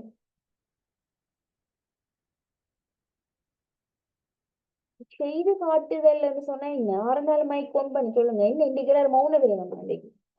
செய்து காட்டுதல் சொன்னா என்ன, நீங்களாம் வருங்கால டீச்சர்ஸ், நீங்களாம் போலை செய்தல் மிஸ். போலை செய்தல்னு சொன்னா இப்ப ஒரு மிருகங்களை எடுத்துக்கொண்டா அது எப்படி அதோட ஓசைகள் எப்படி இருக்கும், அது எப்படி கத்தும்னு சொல்லி அதோட நடை அந்த இதுகளை பிள்ளைக்கு செய்து காட்டுறது. Very good. அப்ப அது என்ன, ஒரு விஷயத்தை நாங்க பார்த்துட்டு அந்த விடயத்தை நாங்க வேறொரு வகையில நாங்க என்ன செய்யலாம்னு சொன்னா செய்து காட்டலாம். செய்து காட்டுற நேரம் வந்து நாங்க அதை வந்து எங்கட இப்ப அசைவுகளின் மூலமாகவும் நாங்க என்ன செய்யலாம், செய்து காட்டலாம். இல்ல ஒரு பரிசோதனையின் மூலமாகவும் நாங்க செய்து காட்டலாம். இப்படி ஏதாச்சும் ஒரு விதத்துல நாங்க அந்த விடயத்தை வந்து செய்து காட்டுறோம். நீங்க உங்களோட கொஞ்சம் பின்னோக்கி யோசிச்சு பாருங்க. கிட்ட ஒரு பின்னோக்கல் தான், பின்னோக்கி யோசிச்சு பாருங்க. ஆரம்ப காலகட்டங்கள்ல சில நேரங்கள்ல நாங்க வீட்டுல வந்து பிரம்பையும் எடுத்துட்டு சீலையும் போட்டுட்டு இந்த ஷோல வந்து சாரி மாதிரி கட்டிட்டு நான் தான் டீச்சர்ன்னு சொல்லி நீங்க படிப்பிச்ச சில விடயங்கள் உங்களுக்கு ஞாபகம் இருக்கிறேன். எப்படி ஆரண்டாலும் ஒருத்தர வாழ்க்கையில அதிகமா அப்படி ஒரு சம்பவம் நடந்திருக்கு. நாங்க வீட்டுல பிரம்பு வச்சு நான் தான் டீச்சர் அடிச்சடிச்சு படிப்பிச்சது. அது வந்து என்ன செய்து காட்டுதலே. நீங்க ஸ்கூல்ல என்ன செய்வீங்க, கிரேட் 1 கிரேட் 2 3 அந்த மாதிரி இதுல நீங்க ஆசிரியரை பாக்குறீங்க, பார்த்துட்டு நீங்க என்ன செய்வீங்க, வீட்டை வந்து அதே போல உங்களோட வீட்டுல உங்களோட அம்மா அப்பாக்கோ தங்கச்சி தம்பிக்கோ இல்ல வேற ஆட்களுக்கோ நாங்க என்ன செய்யறோம், அதை நாங்க செய்து காட்டுறோம். அதுதான் நாங்க செய்து காட்டுதல் என்று சொல்றோம். ஆனா எக்ஸாம்பிளுக்கு உங்களுக்கு கேள்விகள் வரும், செய்து காட்டுதல் என்று சொன்ன என்ன அப்படின்றது. இந்த செய்து காட்டல் முறை வந்து என்னன்னு சொன்னா இன்றைய கல்வியில வந்து எங்களுக்கு முக்கியமா இருக்குது. ஏன்னா இப்ப இருக்கிற பிள்ளைகள் வந்து உங்களுக்கு தெரியுமா, அவங்க எல்லாம் வந்து ஒரு கணனி மயப்படுத்தப்பட்டவர்கள். அவங்க அப்ப தொழில்நுட்பத்தோட கூட இயந்திர ஆட்களாகத்தான் இன்றைய மாணவர்கள் வந்து இருக்காங்க. அப்ப அவங்களுக்கு ஏற்ற மாதிரி நாங்க சில புதுமைகளையும் வந்து எங்களோட கற்பித்தல்லையோ நாங்க பூட்ட வேண்டிய ஒரு நிலைமை வந்து ஏற்படும். அதனால இந்த செய்து காட்டுதல் முறை வந்து எங்களுக்கு இப்ப என்ன செய்யணும்னா ஒரு முக்கியத்துவம் வாய்ந்த ஒரு விடயமாக வந்து அமையுது. எங்களோட புதிய கல்வி சீர்திருத்தத்திலே இந்த செய்து காட்டுதல் முறைக்கு வந்து நிறைய இம்பார்ட்டன்ஸ் வந்து கொடுத்திருக்காங்க. அப்ப அதனால இந்த செய்து காட்டுதல் முறை வந்து உங்களுக்கு முக்கியமானது. செய்து காட்டுதல் வந்து செய்து காட்டுதல் என்று சொன்னா என்ன என்று சொல்லி பார்த்தோம்னு சொன்னா ஒன்று வந்து என்னன்னா நாங்க ஏதாச்சும் ஒரு விடயத்தை கற்பிக்க போறோம் என்று சொன்னா அந்த பாட பகுதியை வந்து நாங்க செயல்களின் வழி ஏதாச்சும் ஒரு செயல்களின் மூலமாக அப்படி இல்லைன்னு சொன்னா ஒரு பரிசோதனையின் மூலமாக வந்து நாங்க எடுத்து காட்டுறது தான் இந்த செய்து காட்டுதல் என்று சொல்லுவோம். இது தொடர்பாக நிறைய ஆட்கள கருத்துக்கள் வந்து என்ன செய்யணும் சொன்னா காணப்படுது. பெனட்டின் என்று அவர் சில கருத்துக்கள் வந்து காணப்படுது. அதை தாண்டி வந்து நாங்க சொல்லுவோம் என்னன்னா ஷார்ட்டா சொல்றோம் நாங்க செய்து காட்டுதல் என்னும் போது என்ன ஒன்று உண்மை மற்றும் கருத்து, அதே போல நடைமுறை. இந்த மூன்றையுமே வந்து ஒரு காட்சிப்படுத்தப்பட்ட ஒரு விளக்கத்தை செய்து காட்டுதல் என்று குறிப்பிடலாம் என்று சொல்லி குறிப்பிடப்படுது. அப்ப என்ன மூன்று விஷயம். ஒன்று உண்மை, என் பாடசாலை டீச்சர் எப்படி இருக்காவோ அதே போல நீங்களும் என்ன செய்றீங்க பிரம்புல அடிக்கிறீங்க. அப்ப ஒன்று உண்மை. டீச்சர் பிரம்பு தூக்கி அடிச்சா மட்டும்தான் பிள்ளை வீட்டை வந்து பிரம்பு தூக்கி அடிக்கும். டீச்சர் பிரம்புன்ற ஒரு விஷயத்தை வகுப்பறையில பயன்படுத்தலைன்னு சொன்னா பிள்ளையும் வந்து என்ன செய்யாது, பிரம்பு தூக்கி அடிக்கிறன்றது வந்து பிள்ளைக்கு வந்து தெரியாது.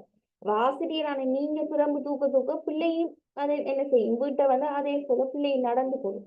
உண்மையிலே ஒரு சிறந்த ஆசிரியர் வந்து அந்த கையில பிரம்பு வச்சிருக்க கூடாது. அப்படி அப்படி இல்லாம படிப்பிக்கணும் ஒரு ஆசிரியர். அப்ப அது மிக முக்கியமானது. அப்ப ஒன்று வந்து என்னன்னு சொன்னா உண்மை, அடுத்தது வந்து கருத்துக்கள், அடுத்தது நடைமுறை.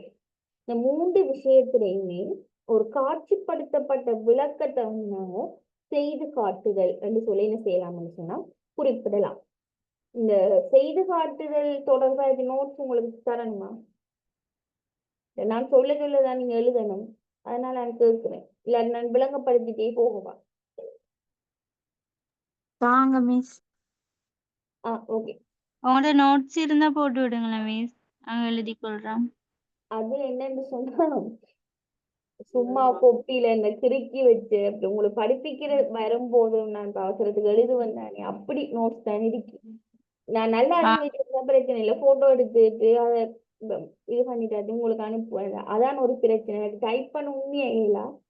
மற்றது உங்களுக்கு இன்னும் அசைன்மெண்ட் போடல, ஆனா எங்களுக்கு போட்டுட்டாங்க. அது ஓகே அந்த போகுது. அப்ப அதனால வேண்டாம், வேற எதுவும் இல்லை. ஆனா கொஞ்சம் கொஞ்சம் பார்ப்போம். என்ன செய்து காட்டு அநேகமா உங்களுக்கு அசைன்மெண்ட்டுக்கு வரும்னு நினைக்கிறேன். இந்த செய்து காட்டுல என்ன அந்த முறைகளை விவரிக்க சொல்லி கூடுதல் அசைன்மெண்ட்டுக்கு உங்களுக்கு அது வரலாம். நான் கொஞ்சம் சொல்றேன், எழுதுங்க. கொப்பி பெண்கள் அடுத்து வந்திருப்பீங்க, நீங்களா கெட்டிக்கார பிள்ளைகள் தானே, எல்லாரும் 90 எடுக்கிற பாட்டி, அதனால எழுதுங்க எல்லாரும். வளர்ந்து வரும் எழுதுங்களேன். இது அறிமுகமா? செய்து காட்டுல ஹெடிங் போடுங்க.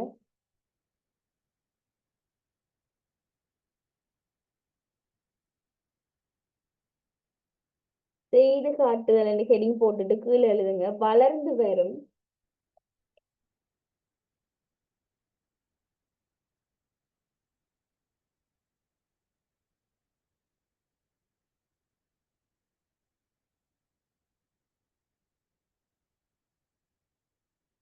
தகவல் தொழில்நுட்ப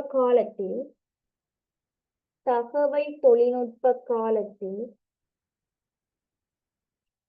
அறிவியலில் ஏற்படும் மாற்றங்களைப் போலவே தகவல் தொழில்நுட்ப காலத்தில் அறிவியலில் ஏற்படும் மாற்றங்களைப் போலவே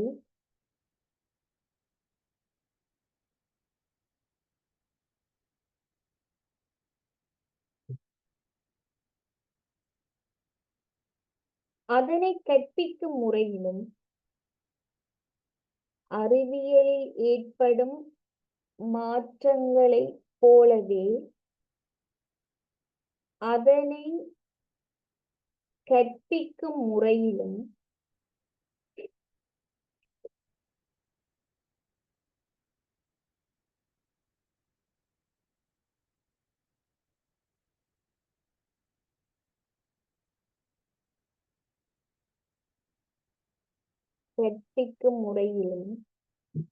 பல்வேறு மாற்றங்கள் புதுமைகள், பல்வேறு மாற்றங்கள், புதுமைகள்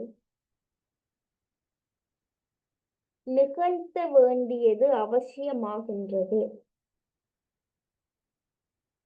பல்வேறு மாற்றங்கள், புதுமைகள் நிகழ்த்த வேண்டியது அவசியமாகின்றது.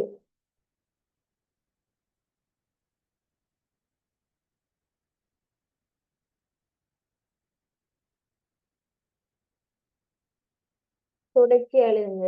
செய்து காட்டல் முறை என்பது ஒரு குறிப்பிட்ட செயற்பாட்டை செய்வதாகும். ஒரு குறிப்பிட்ட செயற்பாட்டை செய்வதாகும்.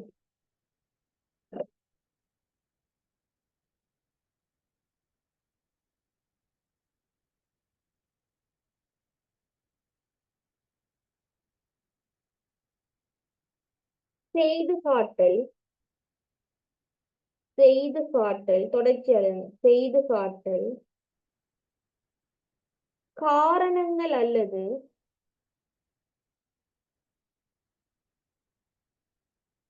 காரணங்கள் அல்லது ஆதாரம் மூலம் காட்டுதல்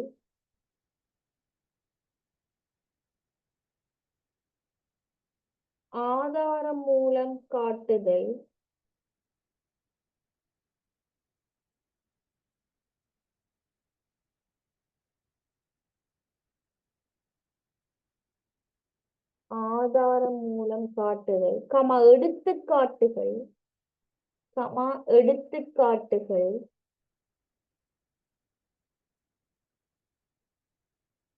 அல்லது சோதனைகளை பயன்படுத்தி விளக்குதல்.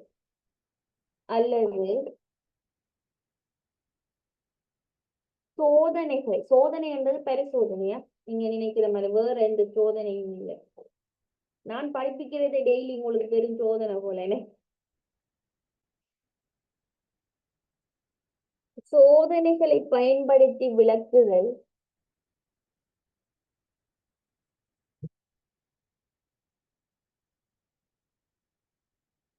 ஆகியவை அடங்கும்.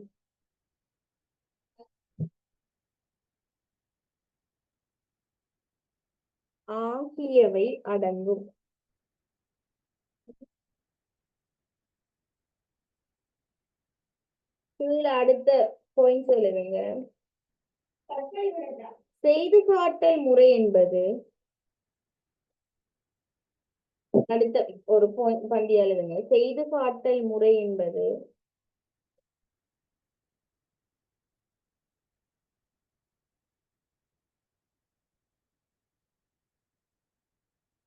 கற்பிக்க வேண்டிய பாடப்பகுதியினை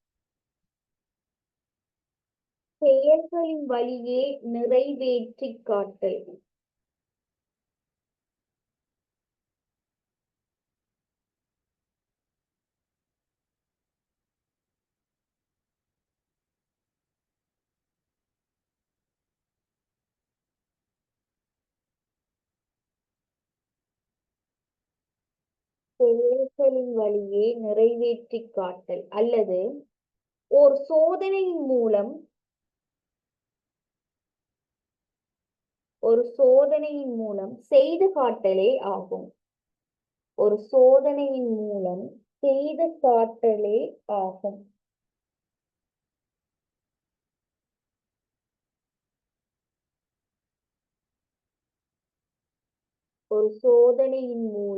செய்து காட்டலே ஆகும். தொடர்ச்சி எழுதுங்க. பெனட்டின் என்பவரின் கூற்றின்படி, பெனட்டினா பெனட்டின் பெனட்டின் என்பவரின் கூற்றின்படி இம்பார்ட்டன்ட் கமாவுக்குள்ள எழுதுங்க.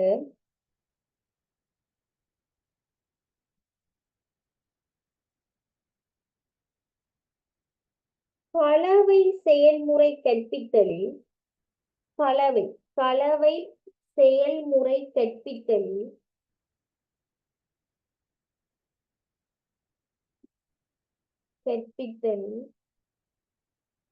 மாணவர்களின் அறிவில்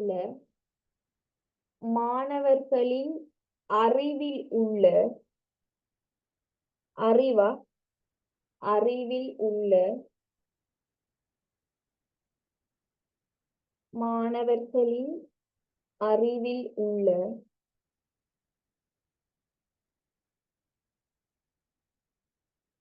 இடைவெளிகளை குறைக்க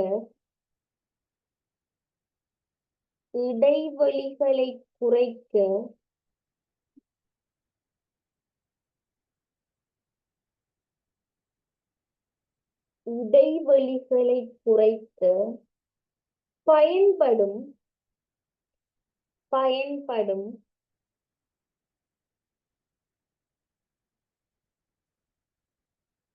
சில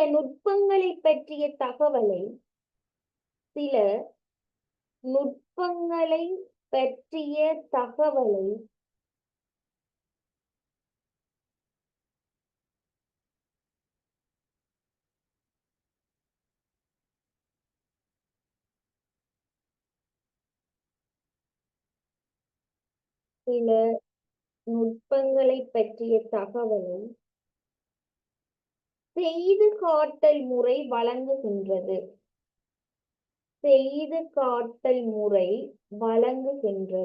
இன்போட க்ளோஸ் பண்ணுங்களா? செய்து காட்டல் முறை வழங்குகின்றது என கூறுகின்றார். என்ன போடுங்க? என கூறுகின்றார்.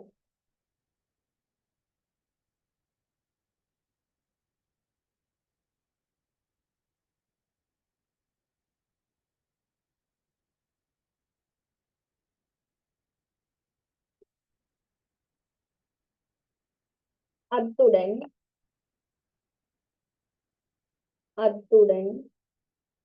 உண்மை கருத்துக்கள்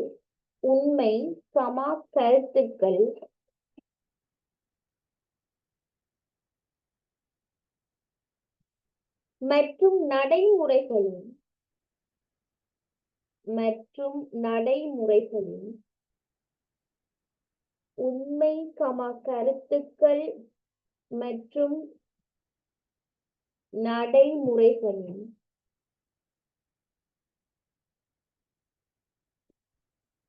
காட்சிப்படுத்தப்பட்ட விளக்கம்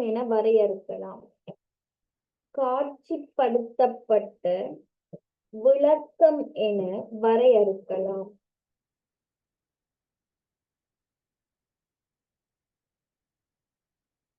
சரி, இது இவ்வளவு ஏதோ உங்களுக்கு கொஞ்சம் போதும்னு நினைக்கிறேன். செய்து காட்டல என்ன கண்டிப்பா அசைன்மெண்ட் செய்து காட்ட முறை வாரத்துக்கு சந்தர்ப்பம் இருக்குது. அப்படி வரலன்னு சொன்னாலும் எக்ஸாமுக்கு வரலாம். செய்து காட்டுதல் சாதாரணமா எங்கட வகுப்பறையில அது வெற்றி அளிக்கணும் என்று சொன்னா அதுக்கு சில விடயங்கள் எங்களுக்கு மிக முக்கியம். அதுல இப்ப 3 விடயங்களை நாங்க கொஞ்சம் என்ன செய்யலாம்டா முதன்மைப்படுத்தலாம். 3 விடயங்களை நாங்க முதன்மைப்படுத்தலாம். ஒரு விடயம் என்னன்னு சொன்னா, நாங்க செய்து காட்டுகின்ற பொழுது நாங்க பயன்படுத்துகின்ற பொருள், அது எந்த பொருளா இருந்தாலும் சரி, அது என்னன்னு சொன்னா சின்ன பொருளா இருக்கக்கூடாது. ஏன் அது பிள்ளைகளுக்கு தெரியாது. அப்ப அந்த பொருள் எப்படி இருக்கணும், ஒரு பெரிதான ஒரு பொருளாக காணப்பட வேண்டும். இது முதலாவது விஷயம். என்ன, செய்து காட்டலும் போது நாங்க பயன்படுத்துகின்ற பொருள் சிறியதாக இருக்கக்கூடாது என்றது. 2வது விஷயம் என்னன்னு சொன்னா, எல்லா பிள்ளைகளும் விளங்கி கொள்ளக்கூடிய வகையில நாங்க எங்களோட மொழியை என்ன செய்யணும்னு சொன்னா இங்க பிரயோகிக்க வேண்டும். இந்த மொழிப்பாவனை வந்து மிக முக்கியம். நாங்க என்ன வேர்ட்ஸை வந்து நாங்க பயன்படுத்துறோம், ஏன்னா அதைத்தான் பிள்ளைகள் வந்து என்ன செய்வாங்க, அவங்க கற்றுக்கொள்வாங்க. அப்ப எல்லா பிள்ளைகளுக்குமே வந்து விளங்கக்கூடிய வகையிலான அந்த மொழிப்பாவனை வந்து உங்கள்கிட்ட வந்து காணப்படலாம். இது 2வது. 3வது என்னன்னு சொன்னா, நீங்க ஒரு பரிசோதனையோ இல்ல நீங்க ஒரு விடயத்தை செய்து காட்டினதுக்கு பிறகு அது தொடர்பாக வந்து பிள்ளைகளிடத்துல சில சந்தேகங்கள் இருந்தா அத பிள்ளைகள் வந்து கேட்டு கிளியர் பண்றதுக்கு நாங்க பிள்ளைகளுக்கு வந்து சந்தர்ப்பம் கொடுக்கணும். நாங்க எந்த விதமான சந்தர்ப்பமுமே பிள்ளைகளுக்கு கொடுக்காம இருந்தோம்னு சொன்னா அது என்ன செய்யணும்னு சொன்னா அந்த செயற்பாடு வந்து வெற்றி அளிக்காது. ஏன், சில நேரம் பிள்ளை வந்து ஃபைனல் எக்ஸாம்ல வந்து என்ன செய்யலாம், ஆஹ் தோத்து போறதுக்குரிய சந்தர்ப்பம் வந்து அங்க அதிகமா வந்து இருக்கு. அப்ப பிள்ளைகள் வந்து கேள்வி கேட்கறதுக்கு நாங்க இடம் அளிக்கணும். சில ஆசிரியர்மார் அப்படின்னு சொன்னா பிள்ளைகள் கேள்வி கேட்கிறதே வந்து பிடிக்காது. பிள்ளைகள் கேள்வி கேட்டாலே வந்து என்னன்னு சொன்னா சில ஆசிரியர்களை வந்து பிடிக்காது. அந்த மாதிரியான ஆசிரியரை நீங்க இருக்கக்கூடாது. பிள்ளைகள் வந்து என்ன செய்யணும், நிறைய கேள்விகள் வந்து கேட்கணும். அந்த கேட்கிறத தூண்டக்கூடிய ஒரு நபராக வந்து நீங்க என்ன செய்யணும்னு சொன்னா காணப்பட வேண்டும். சோ அப்ப 3 விஷயம் என்ன, ஒரு செய்து காட்டுதல் வந்து வகுப்பறையில வெற்றி அளிக்கணும்னு சொன்னா முக்கியமாக வந்து 3 விடயங்கள் வந்து இங்க மிக முக்கியம். ஒன்று வந்து என்னன்னு சொன்னா, செய்தி காட்டலின் போது வந்து நாங்க பயன்படுத்துகின்ற பொருள் வந்து சிறியதாக வந்து இருக்கக்கூடாது. 2வது வந்து எல்லா மாணவர்களுமே வந்து விளங்கிக் கொள்ளக்கூடிய வகையிலான ஒரு மொழி நடையை வந்து நாங்க பயன்படுத்த வேண்டும். 3வது வந்து பிள்ளைகள் வந்து கேள்விகளை வந்து கேட்டு, அதாவது வினாக்களை வந்து எழுப்பி அவங்களோட சந்தேகங்களை வந்து தீர்த்து கொள்றதுக்குரிய சந்தர்ப்பத்தை நாங்க அளிக்கணும். இது 3ம் சரியா ஒரு வகுப்பறையில் நடக்குமாக இருந்தா அங்க வந்து இந்த செய்து காட்டுதல் முறை என்ன செய்யணும்னு சொன்னா வெற்றி அளிக்கும் என்றதான் நீங்க இந்த விஷயம். சரி, பிரியா சொல்லுங்க, வகுப்பறையில வந்து இந்த செய்து காட்டுதல் முறை வந்து வெற்றி அளிக்கணும்னு சொன்னா அதுக்கு 3 விடயங்கள் வந்து அவசியம். என்னென்ன? செய்தி காட்டலுக்காக பயன்படுத்தப்படும் பொருட்கள் வந்து பெரிதாக இருக்கணுமே. 2வது மொழி பயன்பாடு. 3வது பிள்ளைகளுக்கு சந்தேகங்கள் ஏதாவது காணப்பட்டுச்சுன்னா அதை கேட்கறதுக்கு ஆசிரியர் சந்தர்ப்பம் அளிக்கணும். Very good. இந்த 3 விஷயம் முறை உங்களுக்கு விளங்கி இருக்குமென்னு நினைக்கிறேன். இது புக்ல இல்ல, நீங்க கொப்பில நீங்களாவே நோட் பண்ணிக்கொள்ளுங்க. இதுக்கு நான் தரத்தவளை தானே, எனக்கு டைம் போகுது, நாங்க குயிக்கன்னு பார்க்கணும். அதனால அடுத்து இதுல இன்னும் ஒரு விஷயம் வந்து என்னன்னு சொன்னா, இந்த செய்து காட்டுதல் முறையை வந்து நாங்க கற்பிக்கணும்னு சொன்னா அதுக்கு சில படிநிலைகள் வந்து காணப்படுது. செய்து காட்டுதல் முறையினுடைய அந்த கற்பித்தல் பாணியினுடைய படிமுறை என்று நாங்க சொல்லலாம். எப்படி நாங்க இதை படிப்பிக்கிறோம் என்றது. முதலாவது வந்து என்னன்னு சொன்னா திட்டமிடல். ஒரு செய்து காட்டுதல் முறையினுடைய கற்பித்தல்ல வந்து படிநிலைகள் வந்து காணப்படுது. 3 படிநிலை தான் காணப்படுது. அதுல ஒன்று வந்து என்னன்னு சொன்னா திட்டமிடுதல். திட்டமிடுதல்ன்றது உங்களுக்கு தெரியுமா, ஏன்னா முன்கூட்டியே வந்து நாங்க பிள்ளைகளை வந்து எங்கட பக்கம் ஈர்த்து கொள்ளக்கூடிய வகையில வந்து முன்கூட்டியே நாங்க என்ன செய்யறோம்னு சொன்னா சில விடயங்களை வந்து திட்டமிட்டு நாங்க வச்சிருந்து அதை நாங்க படிப்பிக்கிறோம். அப்ப அந்த திட்டமிடல் சரியா இருந்தா தான் நாங்க என்ன செய்யலாம்னு சொன்னா இங்க படிப்பிக்கலாம். இப்போ 1.5 மணி நான் உங்களுக்கு படிப்பிக்க போறேன்னு சொன்னா 1.5 மணித்தியாலத்துக்குரிய உங்களுக்கு நான் என்ன படிப்பிக்கலாம் என்று நான் ஆல்ரெடி உங்களை திட்டமிட்டு வைக்கணும். அப்ப நான் திட்டமிட்டு வைக்கலன்னு சொன்னா என்ன நடக்கும், நீங்க 1.5 மணி வருவீங்க, நான் சும்மா அது ரெண்டு கொஞ்சம் நேரத்தையும் கதைப்பேன், அதுல ஒரு 3/4 மணி ஓடி போயிடும். மிச்சம் இருக்கிற 3/4 மணி நாங்க படிச்சதை வந்து இருக்கு. மிச்சம் இருக்கிற சில நேரம் வந்து எங்களுக்கு இப்ப தேவையில்லாத விடயங்கள் வாரது குறைவா இருக்கும் நான் கதைக்கிறதுல. ஆனா சொல்றேன், சில நேரங்கள்ல அந்த மாதிரியான சில சுச்சுவேஷன் என்ன செய்யணும் சொன்னா ஏற்படும். அதே மாதிரி அந்த ஏஎல் படிக்கிற டைம்கள்ல எல்லாம் இப்படிதான், இந்த 1 ஹவருக்கு 100 ரூபா அந்த அப்ப கொண்டு போய் அந்த காசு கொடுத்தா உண்மையா 1/2 மணி தியாலம் அது இது சும்மா போயிடும். மிச்ச 1/2 மணி தியாலம் உண்மையிலேயே வந்து அந்த படிப்பு நடக்கும். அந்த மாதிரி வந்து இருக்கக்கூடாது. அப்ப அது வந்து மிக முக்கியம். அது ஏன் அப்படி நடக்குதுன்னு சொன்னா திட்டமிடல் இல்லை. சரியா ஒரு திட்டமிடல் இருந்துச்சுன்னு சொன்னா வகுப்பு என்ன செய்யணும்னு சொன்னா ஃபுல்லா வந்து ஒழுங்கா வந்து போகும். நான் வரும்போது உண்மையில உங்களுக்கு இது படிப்பிக்கணும்னு திட்டமிட்டுட்டு வாரேன் நான். ஆனா உண்மையா நான் திட்டமிடும் போது இப்ப நான் அமர்வு 5 முடிக்கணும் என்று நான் யோசிச்சு வச்சிருக்கேன். ஆனா நான் இன்றைக்கு உண்மையா அமர்வு 5 முடிக்க மாட்டேன். இதான் உண்மை. ஏண்டா இது இவ்வளவு இப்ப நான் நினைக்கிறேன் 9 மணி 1/2 மணி நேரத்துக்கு நான் இது முடிக்கிறதுக்கு சந்தர்ப்பமே இல்லை. ஆனா நான் திட்டமிட்டு தான் வந்தேன். அந்த 5 அமர்வு இன்றைக்கு 5 முடிக்கணும்னு நான் யோசிச்சு தான் வந்தேன் நான். ஆனா நான் என்ன செஞ்சேன், திட்டமிட்டாலும் நான் அதை சரியா என்ன செய்யறேன்னா, நான் நடைமுறைப்படுத்தல. அது இப்ப என்மேல இருக்கிற ஒரு பிள்ளை. நான் வரும்போது அப்படி யோசிச்சுட்டு, ஆனா உங்களுக்கு நான் செய்யல. ஆனா பார்த்தா இவ்வளவுதான் படிச்சிருக்கேன். இப்ப எனக்கே யோசனையா இருக்கு. இப்ப நான் 1 மணித்தியாலம் இவ்வளவு தான் நம்ம படிச்சிருக்கேன். இந்த மாதிரி ஒரு ஃபீல் எனக்கே உண்மையிலே என்ன செய்யலன்னா வருது. ஆனா ஒரு திட்டமிடல் எனக்கு இருந்தது. ஆனா நான் அதை என்ன செய்யலைன்னு சொன்னா ஃபுல்லா முடிக்கல. இந்த எப்படியும் அமர் வஞ்சிர மிச்சம் நாளைக்கு தானே பார்ப்போம். இதான் உண்மை. அப்ப அந்த திட்டமிடல் என்றது வந்து மிக முக்கியம். செய்து காட்டல் முறையில செய்து காட்டல் என்று இல்லை, பொதுவாக நீங்க கற்பித்தல் எடுத்தாலே அந்த திட்டமிடல் என்றது வந்து என்ன உங்களுக்கு மிக முக்கியமானது. 2வது படிநிலை என்னன்னு சொன்னா பாடத்தை வந்து நாங்க தொடங்குறது. இந்த அதாவதுன்னா ஒரு பாடத்தை வந்து நாங்க தொடங்குகின்ற பொழுது நாங்க எப்படி வந்து தொடங்கலாம் என்றதான் இதுல இருக்கிற விடயம். நாங்க எப்படி ஒரு பாடத்தை தொடங்கலாம். இப்ப சில நேரங்கள்ல வந்து நீங்க ஒரு பாடல் மூலமாக வந்து பாடி நீங்க தொடங்கலாம். இல்ல நீங்க நடிச்சு காட்டி என்ன செய்யலாம்னு சொன்னா தொடங்கலாம்.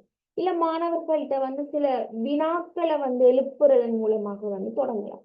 இன்றைக்கு நான் கிளாஸ் ஸ்டார்ட் பண்ணேன் தானே. ஸ்டார்ட் பண்ணும்போது நான் என்னன்னு தொடங்கினேன் நான். இந்த பாடத்தை நான் தொடங்கும் போது என்னன்னு தொடங்கினேன் நான். என்ன எல்லாரும் கஜினியா 15 நிமிஷத்துல எல்லாம் மறந்து போயிருமா? ஷார்ட் டைம் மெமரி லாஸ் எல்லாருக்கும் இல்லையே.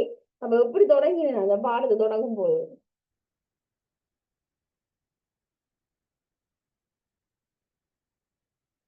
ஒரு சின்ன கேள்வி தானே கேட்டேன் நான். பெரிய கேள்வியா கேட்டேன் நான் இல்லையே.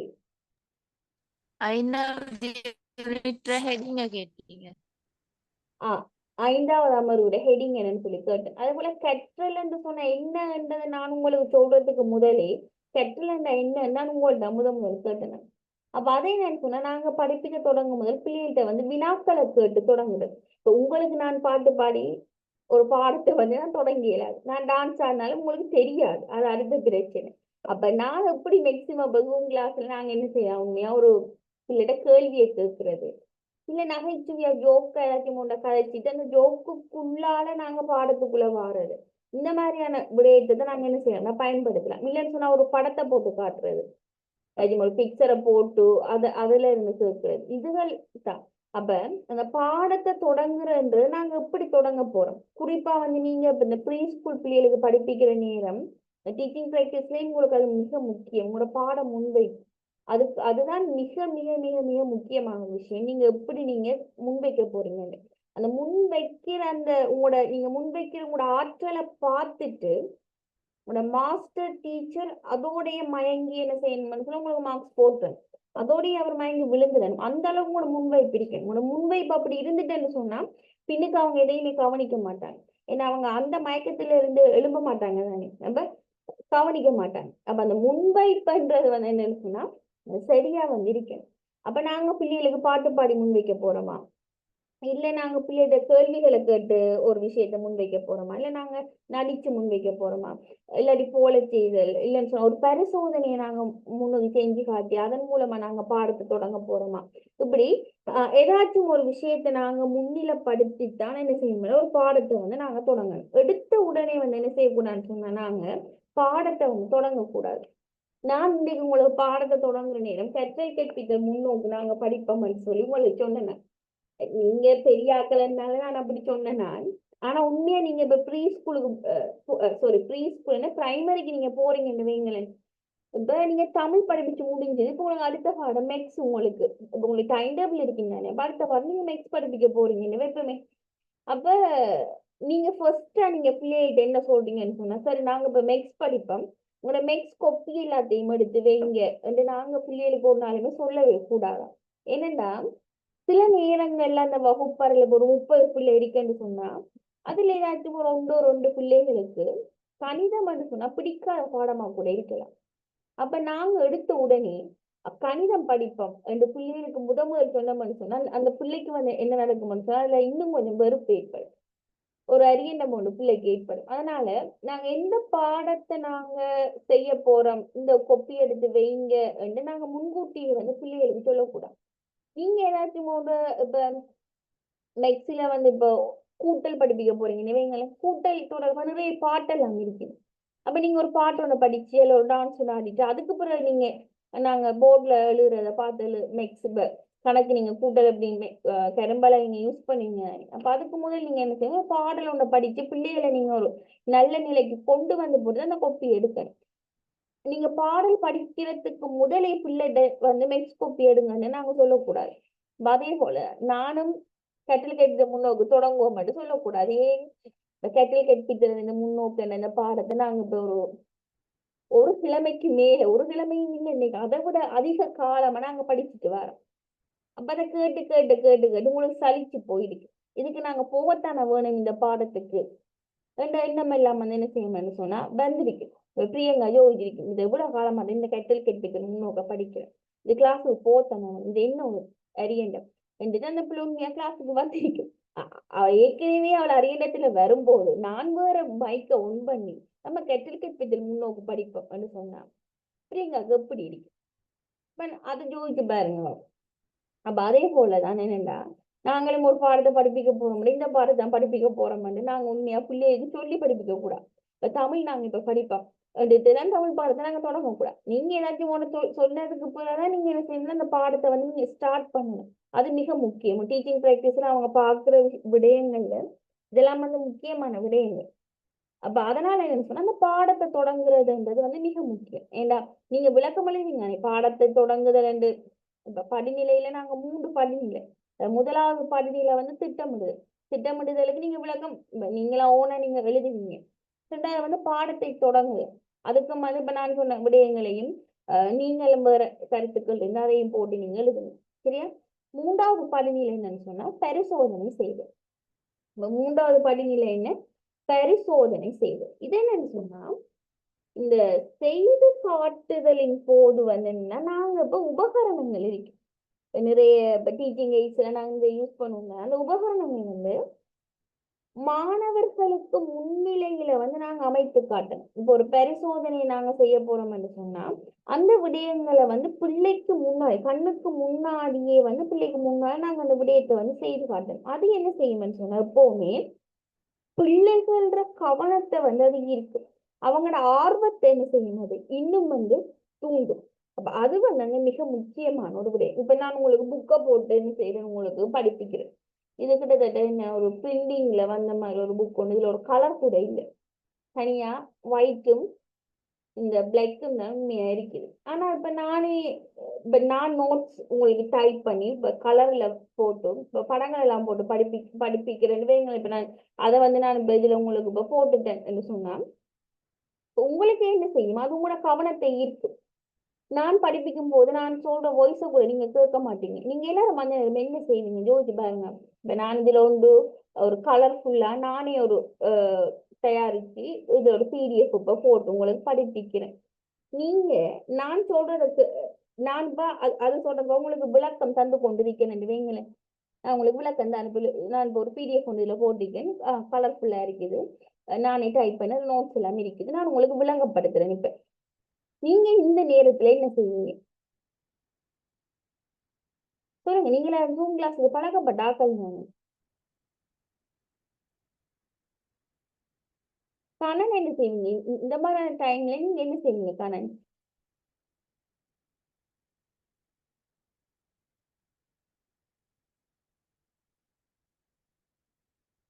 விகாஷா சொல்லுங்க, என்ன செய்வீங்க? இது ஒரு சின்ன விஷயம். பிரியங்கா என்ன செய்வீங்க? ஒன்றுமே செய்ய மாட்டீங்களா? மிஸ் நீங்க ரீட் பண்றதுக்கு முன்னே நாங்க என்ன போட்டிக்கிறோம்னு சொல்லி போட்டு பார்த்து ரீட் பண்ணுவேன். அந்த படங்களை பார்த்து கண்டிப்பா பார்ப்போம். ஆஹ் அப்படி இதுல முக்கியம் ஒரு விஷயத்த நீங்க மிஸ் பண்ணிட்டீங்க. நீங்க சொன்னது சரி, நான் இப்ப போடுப்போம் நீங்க அதை வாசிப்பீங்கன்னு சொன்னேன் சரி. அதுல என்னென்ன படங்கள் இருக்குன்னு சொல்லி நீங்க பாப்பீங்க, அதை நீங்க ரீட் பண்ணுவீங்க, இதெல்லாம் சரி. ஒரே ஒரு விஷயத்த மட்டும் நீங்க மிஸ் பண்ணிட்டீங்க. ஆனா அந்த வேலை நீங்க எல்லாரும் செய்வீங்க. இப்ப என்ன காலத்துல 8 பேர் இருக்கீங்க, நீங்க 8 பேரும் செய்வீங்க. முக்கியமான ஒரு விஷயம்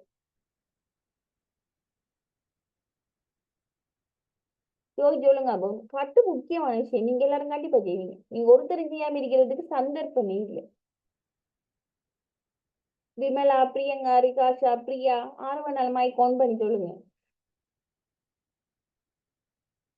நான் சொல்லவா அது என்னண்டு? நீங்க எல்லாரும் கண்டிப்பா ஸ்கிரீன்ஷாட் எடுப்பீங்க, ஓமா இல்லையா? என்ன மாதிரி பிரியங்கா ஸ்கிரீன்ஷாட் எடுக்க மாட்டீங்களா? கட்டாயம் எடுப்போம் மிஸ். எஸ், அதான் எடுப்போம் மிஸ். அதுதான் உண்மை. நீங்களாங்க இப்ப ஸ்கிரீன்ஷாட் தான் எடுப்பீங்க. அதுதான் நீ உண்மை. நாங்க அதுக்கு பழக்கப்பட்டுட்டோம். ஸ்கிரீன்ஷாட் எடுத்து எடுத்து எடுத்து எடுத்து நாங்க பழக்கப்பட்டுட்டோம்.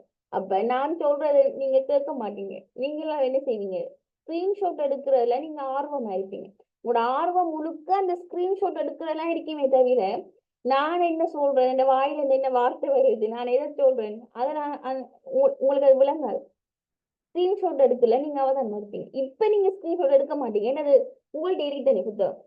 அப்ப நீங்க எடுக்க மாட்டீங்க. நான் சொல்றது நீங்க இப்ப கேட்டுக்கொண்டு இருப்பீங்க. ஆனா உண்மையா நாங்க என்ன செய்யணும்ல ஸ்கிரீன்ஷாட் எடுப்போம். இதான் உண்மை. அப்ப அதுதான் அங்கேயும் பிள்ளைக்கு நீங்க என்ன படிப்பிக்கிற நேரம், பிள்ளைக்கு முன்னால நீங்க அந்த உபகரணங்களை வச்சு அதுகளை காட்டி படிப்பிக்கிறது என்ன செய்யணும்னு சொன்னா பிள்ளையோட ஆர்வத்தை தூண்டும். உண்மையா நீங்க அந்த நேரத்துல நீங்க என்ன சொன்னாலும் பிள்ளைக்கு விளங்காது. பிள்ளை நீங்க என்னென்ன சாமான் கொண்டு வந்திருக்கீங்க, என்னென்ன விடயம் அங்க இருக்குன்றதான் பார்க்கும். இதான் உண்மை. ரீசெண்டாகவும் அந்த ஒரு ரிசர்ச்ல சொல்றாங்க, பாடசாலைகள்ல ஆசிரியர்மார் பயன்படுத்துகிற இந்த கற்றல் கற்பித்தல் உபகரணம் நாங்க ஏன் பயன்படுத்துறோம்? பிள்ளோட கற்றல் ஆர்வத்தை நாங்க தூண்டுறதுக்காகவும் எங்களோட கற்றல் கற்பித்தல் செயல்முறைக்காகவும் நாங்க உண்மையா பயன்படுத்துறோம். ஆனா அந்த இடத்துல உண்மையிலேயே பிள்ளை என்ன விஷயத்தை பிடிச்சு கொள்ளுதுன்னு சொன்னா இப்ப நாங்க அதுக்காக பயன்படுத்துறோம். ஆனா பிள்ளை அதுல இருந்து என்னத்தை எடுத்துக்கொள்ளுதுன்னு சொன்னா ஒரு கற்றல் கற்பித்தல் உபகரணத்தை பிள்ளை ஒரு விளையாட்டு பொருளாகத்தான் விளையாடுது. ஏதாவது பிள்ளோட பார்வையில, எங்கட பார்வையில அது ஒரு கற்றல் கற்பித்தல் உபகரணம். அதுல இந்த விடயங்களுக்கு நாங்க யோசிப்போம். பிள்ளைக்கு அது என்னன்னு சொன்னா வெறுமையா ஒரு கேம், ஒரு விளையாட்டா தான் இருக்குது இன்றைய காலகட்டங்கள்ல சொல்லி ஒரு ரிசர்ச்லயும் அதை சொல்றாங்க. அப்ப பரிசோதனைங்கிறதுல அப்படித்தான். நீங்க பரிசோதனை செய்யும் போது அது இது நீங்க நிறைய சொல்லுவீங்க. ஆனா பிள்ளைக்கு அது உண்மையா பெருசா போய் சேராது. பிள்ளை என்ன செய்யணும்னு சொன்னா நீங்க அந்த மேசையில என்னென்ன சாமான் வச்சிருக்கீங்க, நீங்க அதை எப்படி பயன்படுத்துறீங்க, என்ன செய்யறீங்க, அதுலதான் பிள்ளையோட கவனம் உண்மையில இருக்கு. ஆனா உண்மையா நாங்க செயற்பாடு செய்யறது என்னத்துக்காக? பிள்ளோட கற்றலை கொஞ்சம் நாங்க தூண்டுறதுக்காகத்தான் செய்கிறோம். ஆனா இன்றைய காலகட்டங்கள்ல அது தொடர்பாகவும் என்ன செய்யுது, விமர்சனங்கள் எழுகுது. என்னன்னு சொன்னா பிள்ளை அதுல இருந்து அந்த கற்றல் என்றோண்டி அங்க பிள்ளை பெருசா கற்றுக்கொள்ளல.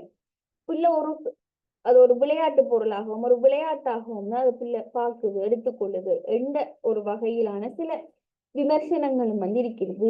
ஏண்டா அந்த விமர்சனங்கள் இல்லாம இல்லைத்தானே, எல்லா விஷயத்திலையும் எல்லாத்துக்குமே விமர்சனம் இருக்குது. அதே போல அந்த செய்து காட்டுதல் முறை இதுலயும் இந்த மாதிரியான விமர்சனங்கள் ரிசர்ச் மூலமாகத்தான் இதுல அவங்க வெளிப்படுத்துறாங்க. அப்ப நான் சும்மா சொல்றேன், நீங்க எழுதுற நேரம் நாங்க எப்போதும் ஒரு அசைன்மெண்ட்டுக்கு ஒரு கேள்விக்கு விட எழுதுற நேரம் 10 மார்க்ஸ் கேள்விக்கு நீங்க எத்தனை பக்கம் எழுதுவீங்க? அதாவது அசைன்மெண்ட்டுக்கு ஒரு 10 புள்ளிகளுக்கு ஒரு கேள்வி நீங்க அதுக்கு எத்தனை பக்கம் எழுதுவீங்க? 2 பக்கம் மிஸ். 2 பக்கம் தான் நிறைய. எவ்வளவு காலம் எழுதினேன்? 3 பக்கம் எழுதுவேன் மிஸ். 3 பக்கம் எழுத. சரி, வேற வேற பிரியங்கா எத்தனை பக்கம் எழுதுற? 3 பக்கம் மிஸ். 3 பக்கம். நானும் ஒரு உண்மை சொல்லுவேன், நான் எத்தனை பக்கம் எழுதுவேன் நீங்க நினைக்கிறீங்க? உங்களோட கெஸ்டிங்க கேட்போமே, உங்களோட மிஸ் எத்தனை பக்கம், ஒரு 10 புள்ளிக்கு எத்தனை பக்கம் நான் எழுதுவேன்?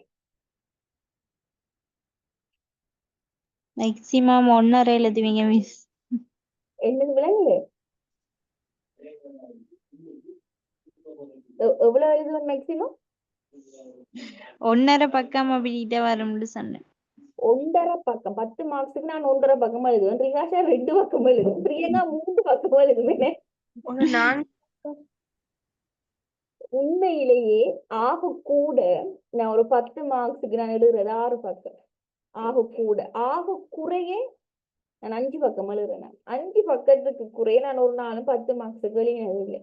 இன்றைய கூட காலையில அசைன்மெண்ட் எழுதினேன். முதலாவது கேள்வி அது கூட 10 மார்க்ஸுக்கு தான் 6 பக்கம் எழுதினேன். நான் ஒரு நாளும் 5 பக்கம் 4 பக்கத்துல நான் எழுதினது இல்லை 10 மார்க்ஸுக்கு. 5 இல்லைன்னு சொன்னா 6. இதான் நான் பலமையா எழுதுறேன். ஆனா எக்ஸாம் பேப்பர்ல நான் 2 பக்கம் இல்லாட்டி 2.5 பக்கம் அப்படிதான். என்ன டைம் எனக்கு கிடைக்கிறதுனால நேமா ஒரு 3 பக்கம் அப்படி எழுதுவேன். 10 மார்க்ஸ் எக்ஸாம்ல 3 பக்கம் எழுதுறேன் நான். ஆனா அசைன்மெண்ட்ல 5 இல்லைன்னு சொன்னா 6 பக்கம் தான் நான் உண்மையிலேயே எழுதுறேன். நீங்க சொல்றத பார்த்தா எனக்கு அது யோசனையா இருக்கு. 2 பக்கம் 3 பக்கம் நிறைய இருக்கீங்கன்னா ரிசல்ட் அப்ப என்ன நீங்க மாதிரி மிஸ் வாரு? ஆ ரிசல்ட் என்னது? A+ அப்படியே வரும்.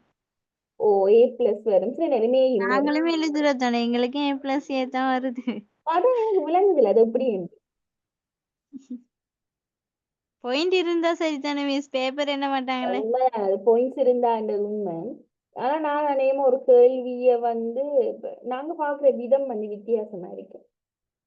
ஒவ்வொரு ஆட்களும் ஒவ்வொரு கேள்விய வந்து நாங்க எந்த கண்ணோட்டத்துல பாக்குறோம் என்றது அது வந்து மிக முக்கியமான ஒரு விஷயம். என்னன்னு சொன்னா நான் அது என்ன சொல்றேன் இப்ப சில நேரம் வந்து இப்ப சும்மா சொல்றேன் நான் இப்ப பிரியங்காக்கும் ஒரு அசைன்மெண்ட் எழுதுறாவு பிரியங்கா. இப்ப அவ 3 பக்கத்துல எழுதுறாவு. அவக்கு மேல அசைன்மெண்ட் வந்து A+ வைப்போம். இங்கால விகாஷா எல்லாத்துலயுமே வந்து 2 பக்கம் எழுதுறாவு. அவக்கு A+ சொல்லி வைப்போம். ஆனா எந்த இடத்துல நாங்க எப்படி செயற்படுறோம்ன்றத பொறுத்து தானே இருக்கு. சில நேரங்கள்ல விகாஷா இப்ப எல்லா பாடத்திலையும் வந்து A+ எடுத்திருந்தாலும் இந்த பாடத்தை விளங்கப்படுத்த அந்த பாடத்தை விளங்கப்படுத்துறதுல சில சில நேரங்கள்ல விகாஷா கஷ்டமா இருக்கலாம். ஆனா பிரியங்கா கொஞ்சம் கூட எழுதிருக்கும். ஆனா அதே ரிசல்ட்ஸ் தான் பிரியங்காவும் எடுத்திருக்கும். ஆனா சில நேரம் வந்து நல்லா விளங்கப்படுத்தக்கூடிய ஒரு ஆற்றல் சில நேரம் பிரியங்காட்ட இருக்கலாம். அப்படி ஏதாச்சும் ஒன்று என்ன செய்யும்னு சொன்னா இருக்கு. என்னன்னு சொன்னா நான் நினைக்கிறேன் என்னன்னு சொன்னா நான் அப்படி எளியனாலதான் உங்களை படிப்பிக்க நினைக்கிறேன் நான் இல்லைன்னு சொன்ன கஷ்டம். மிஸ் எங்களுக்கு நிறைய எழுத வாணுவாங்க மிஸ், பேஜ் கணக்கு கூட எடுக்க வேணும் அப்படின்டுவாங்க. அப்படி என்ன எங்களுக்கு அப்படி ஆணும் நாள் சொன்னது இல்ல. பேச்சு கூட முக்கியமான எழுத பாயிண்ட்ஸ்கள் அப்படி இருந்தா போதும், நிறைய பக்கம் பக்கமா எழுத வேணும் அப்படின்டுவாங்க. இல்ல அதுவும் அப்படி சில சென்டர்ஸ்ல சொல்றாங்கன்னு நினைக்கிறேன். எங்கடையில உண்மையிலே அப்படி சொல்றேன். ஆனா நீங்க எல்லாரும் தெரியுதா, நீங்க ஒரு ரிசர்ச் கொடுக்கும் போது எத்தனை பக்கத்துல கொடுப்பீங்க? நீங்க ஒரு எம்இடி எல்லாம் கொடுக்கும் போது எப்படி உங்களோட அது எத்தனை பக்கம் போகும்? அது 100 200க்கு மேல போகும். 200 வர அதை விட கூட வரும் அது அந்த நேரம் போற நேரம். நான் ஏன் சொல்றேன் நான் சொன்னேன் ஒரு 10 மார்க்ஸ் நீங்க 2 பக்கம் மட்டும் உங்களுக்கு ஈஸி. 3 பக்கமும் நீங்க கிட்டத்தட்ட நீங்க ட்ரை பண்ணி ஏதோ எழுதலாம் வைங்க. ஆனா நாங்க 3 பக்கத்தை தாண்டி எழுதுறோம்னு சொன்னா அதை பத்தி நாங்க முழுமையா நாங்க என்ன செய்யணும்னு சொன்னா தேடுவோம். 10 மார்க்ஸுக்கு 6 பக்கம் எழுதுறதுக்கு நான் உண்மையை சொல்ல எனக்கு ஒரு நாள் போகும். ஒரு கேள்விக்கு ஒரு நாள் தான் நான் ஒதுக்குறேன். என்ன ஒரு நாள்ல நான் அந்த விஷயம் எல்லாம் தேடி எடுத்து அது 6 பக்கம் எழுது எனக்கு ஒரு நாள் உண்மையா முடிஞ்சிடும். அதான் எந்த வளமையான இது. ஆனா நான் அதுக்குள்ள எல்லா விஷயத்தையும் தேடி எடுத்து நான் எக்ஸாமுக்கு அடுத்து நான் திருப்பி போய் எதுவும் தேடுறல, வேற நோட்ஸ் நான் எழுதுறதும் இல்லை, ஒன்றுமே செய்யறல. என்ன இந்த அசைன்மெண்ட்ல என்ன எல்லாம் இருக்கும். அப்ப நான் திருப்பி போய் தேடி பார்த்து அதை படிக்கணும் அது இதுகள்னு சொல்லி எனக்கு வாரல. மத்த நாங்க நிறைய விஷயங்கள் அதுல என்ன செய்யணும்னு சொன்னா நாங்க அறிஞ்சிருவோம். நாங்க தேட தேட தேட தேட இப்ப நிறைய வந்து கொண்டே இருக்கு. அதான் உண்மை. தேட தேட நாங்க நிறைய விஷயங்கள் நாங்க வந்து எடுத்துக்கொண்டே இருப்போம். அப்ப நான் நினைமா அப்படி தேடு நான் என்னன்னு சொன்னா பிஇடி என்றது என்ன பிஜிடியும் சேர்த்து தானே மற்ற ஒவ்வொரு லெக்சர்ஸை பொறுத்து எங்கட லெக்சர்ஸ் அவங்க ஒரு வித்தியாசமா இருப்பாங்க. அவங்களுக்குள்ளேயே வந்து ஒவ்வொரு ஆட்கள் ஒவ்வொரு டைப்ல இருப்பாங்க. இப்படி எல்லாம் நிறைய பேர் இருப்பாங்க. அதுக்காக நான் உங்களை 6 பக்கம் எழுதுங்கன்னு சொல்லல. நான் சொல்றேன் சொன்னா உங்களோட தேடலை இன்னும் கொஞ்சம் அதிகரிங்க. நீங்க 2 பக்கம் எழுதுறத இனி ஒரு 3 பக்கம் ஆக்குங்க. அப்ப ரிகாஷா 2 பக்கம் எழுது. இனி ரிகாஷா என்ன செய்யணும்? லெவல் 4ல 10 மார்க்ஸுக்கு என்ன கேள்வி கேட்டாலும் நீங்க அதை 3 பக்கத்துக்கு எழுதணும். இப்ப பிரியங்கா இது வரைக்கும் 3 பக்கம் எழுதிட்டு வந்திருக்கு. அப்ப இனி மிஸ் இப்ப எழுதலாம் மிஸ், உங்கள்ட்ட கிளாஸ் வரேன். அப்ப ஒன்றுமே தெரியாம எழுதினது மிஸ் அசைன்மெண்ட் ஃபர்ஸ்ட். சரி ஓகே. அப்ப பிரியங்கா இப்ப 3 பக்கம் எழுதுது. இனி என்ன செய்யணும் பிரியங்கா? இனி 4 பக்கமா மாத்தணும். இப்ப 4வது பக்கமா மாத்தும் போது நீங்க யோசிச்சு பாருங்க அதுல உங்களுக்கு எவ்வளவு விஷயம் உங்களுக்கு தெரிய வேண்டி வரும். நிறைய விஷயம் தெரிய வேண்டி வரும். கிட்டத்தட்ட அதுல நீங்க எக்ஸ்பர்ட் ஆகுற அளவுக்கு நீங்க நிறைய விஷயத்தை நீங்க என்ன செய்யணும் லேர்ன் பண்ணிடுவீங்க. உங்களோட லெக்சருக்கு நீங்க லெக்சர் பண்ற அளவுக்கு என்ன செஞ்சிருவீங்கன்னா வந்துடுவீங்க. சொல்ல முடியாது தானே. சில நேரம் நாளைக்கு நான் ஒரு பிஇடி முடிச்சுட்டு நான் எம்இடி சில நேரம் போற சந்தர்ப்பங்கள்ல ரிகாஷா நாளைக்கு எம்இடி படிப்பிக்கிறது ஒரு லெக்சரா வரலாம். நான் சொல்லல சம்டே நான் நாளைக்கு நான் ரிகாஷா எம்இடி கிளாஸ்ல போய் இருந்து நான் படிக்கிற சிச்சுவேஷன் கூட ஏற்படலாம். அது நாங்க சொல்லல. அப்ப அது என்ன அது அவட தேடல்ல அவ அடைஞ்சு ஒரு முயற்சி எடுத்து அந்த நிலைக்கு வந்திருக்காவோ என்றதான் அது. அதனால நிறைய விஷயங்களை தேடுங்க. தேட தேட தேட தேட உங்களுக்கு நிறைய வரும். நான் லெவல் 3ல இருந்து நான் உங்களுக்கு செஞ்சு வரேன். நான் நினைக்கிறேன் நான் படிப்பிக்கிறது அரைவாசிக்கு மேலும் உங்க புத்தகத்துல இருக்காது. அரைவாசி கிட்ட உங்களோட புக்ல உண்மையா இருக்காது. அதெல்லாம் வேற வேற விஷயங்கள். இதெல்லாம் நான் எங்க இருந்து எடுத்தேன்னா நீங்க யோசிச்சு பாருங்க. அப்ப நான் அசைன்மெண்ட் செய்யும் போது நான் அவ்வளோத்தையும் எடுத்துட்டேன். அசைன்மெண்ட் செய்யும் போதே அவ்வளோத்தையும் எடுத்து செய்து அந்த அளவுக்கு நான் எடுத்து வந்துட்டேன். அதனால எனக்கு என்னன்னு சொன்னா இப்ப எனக்கு அது நல்லா தெரியும். அந்த ஒரு இதுக்கு நான் வந்துட்டேன். அதனால நான் இன்னைக்கு உங்களுக்கு படிப்பிக்கிறேன். உங்களை போல 2 பக்கம் 3 பக்கம் நான் எடுத்திருந்தேன்னு சொன்னா இந்த அறிவு ஒரு கட்டத்துல மட்டுப்படுத்தப்பட்டிருக்கு. நீங்க மாறி என்ற ஒரு கேள்வி கேட்டாலும் பதில் சொல்றதுக்கு எனக்கு விட தெரியணும். எனக்கு அப்படியே முந்திரிச்சுட்டாங்க. இப்ப டீச்சர்ட்ட நாங்க ஒரு கேள்வி கேட்டா அதுக்கு டீச்சர் பதில் சொல்லணுமே என்ற ஒண்ணு இருக்குது. அப்ப அதுக்கு என்ன அதை பத்தி நாங்க ஒரு கொஞ்சமாச்சும் நாங்க தெரிஞ்சு வச்சிருக்கணும் என்றதுதான் அது. உங்களுக்கு மாத்தம் சொல்றேன். நீங்க இவ்வளவு காலம் 2 பக்கம் எழுதினா 3 பக்கமா மாத்துங்க. 3 பக்கம் எழுதினா 4 பக்கம். 4 பக்கம் எழுதிருந்தீங்க 5 பக்கம் மாத்துங்க. 5 விட உண்மையா கஷ்டம் எழுதுறது.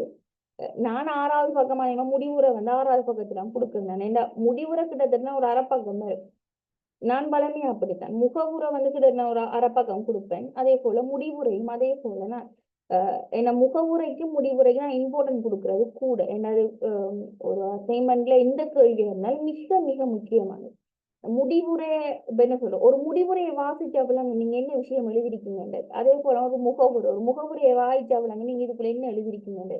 உள்ளுக்குள்ள வாசிக்கணும்னு அவசியம் இல்லை. ஒரு முடிவுரையும் ஒரு முகவுரையும் சொல்லும் நீங்க என்ன எழுதிருக்கீங்க, உங்களோட கெப்பாசிட்டி என்னன்றது உங்களோட முடிவுரையும் முகவுரையுமே தெரிவு செஞ்சு உள்ளுக்குள்ள வாசிக்கணும்னு அவசியம் கூட இல்லை. அதான் உண்மை. சரியான ஒழுங்கான லெக்சரா இருந்தா முடிவுரையை வாய்த்தேன் விளங்கிடுமா இதான் விஷயம் இல்லை. அப்படி அதுக்குள்ள அவங்க பிடிச்சிருவாங்க. அதான் உண்மை. நான் கிட்டத்தட்ட முடிவுரை ஒரு அரை பக்கத்துக்கு எழுதுவேன். அங்கோட ஒயிட் ஷீட் இருக்குதான் அதெல்லாம் ஒரு அரை பக்கம் நான் ஹேண்ட் ரைட்டிங் தானே கொடுக்குறேன். ஒரு அரை பக்கத்துக்கு நான் எழுதுவேன். நீங்களும் என்ன செய்யுங்க கொஞ்சமா மாறுங்க. எடுத்த உடனே மாற இயலாது. கொஞ்சம் என்ன செய்யுங்க நீங்களும் கொஞ்சம் மாற்றங்களை கொண்டு வாங்க. அதே போல ஒரு கேள்விக்கு ஆன்சர் எழுதும் போது பிரிச்சு எழுதுங்க. அது மிக முக்கியம். நாங்க எழுதுற அந்த ஆர்டர் மிக முக்கியம். இப்ப அசைன்மெண்ட்ல ஒரு கேள்வி வந்ததுங்க என்னடா இந்த கற்பித்தல் முறை இருக்குதானே இந்த செய்தி காட்டுதல் எங்களுக்கு அசைன்மெண்ட்ல வந்தது. அதுல ஒரு கேள்வி என்னன்னு சொன்னா இந்த செய்து காட்டுதல் இந்த கற்பித்தல் முறையை முறையினை விவரிக்குது. ஒரு கற்பித்தல் உத்தி என்ற வகையில் செய்து காட்டல் முறையினை விவரிக்குது. இதான் உண்மையிலேயே வந்த கேள்வி. இதுக்கு நான் ஒரு முகவுரை கொடுத்தேன். அதுக்கிட்ட ஒரு 10-15 லைன் வரும் ஒரு முகவுரை. இந்த முகவுரைக்கு கீழே நான் அடுத்து ஒரு ஹெட்டிங் தான் போட்டேன். என்ன ஹெட்டிங்னா செய்து காட்டுதல் பற்றிய வரையறைன்னு சொல்லி கொடுத்ததுக்குள்ள 3 பாயிண்ட்ஸ். ஏன்னா ஒரு அறிஞரை கூட்டு அதுக்குள்ள வேற ஆட்கள் சில கருத்துக்கள் சொல்லி அது கொடுத்தேன். அதுக்கு பிறகு என்ன செய்யலாம்னு சொன்னா இந்த செய்து காட்டுதல் என்ன ஒரு வகுப்பறையில வெற்றி அளிக்கிறதுக்கு நாங்க என்னென்ன விடயத்தை மிக முக்கியத்துவப்படுத்தணும் அந்த விடயம் அது தொடர்பான விளக்கம். அதுக்கு பிறகு இந்த ஒரு செய்து காட்டு இந்த கற்பித்த முறையினுடைய படிநிலை நாங்க இப்ப பார்த்தோம். நாங்க 3 படிநிலை அதுக்கு விளக்கம் எல்லாம் இந்த 3 படிநிலை எல்லாம் போட்டு அதுக்கு பிறகு என்னன்னு சொன்னா இந்த செய்து காட்டுதல் முறை இப்ப ஒழுங்கா செய்யணும்னு சொன்னா அதுக்கு சில என்னன்னு சொன்னா நாங்க பின்பற்ற வேண்டிய சில நடைமுறைகள் இருக்குது. அது அடுத்த ஒரு பந்தியா போட்டுட்டு கீழே அதுக்குரிய அந்த பாயிண்ட்ஸ் வரும். விளக்கம் கொடுக்கல பாயிண்ட்ஸ் போட்டு கடைசியா இந்த செய்து காட்டல் முறையால் ஏற்படுற நன்மை அதுவும் போட்டு அதுக்கு பிறகு நான் முடிவுரை கொடுத்தேன். இதான் கேட்ட கேள்வி. என்ன செய்து காட்டல் முறை என்ன இதான் அவங்க கேட்ட கேள்வி. இதுக்கு நான் எழுதினது இவ்வளவு.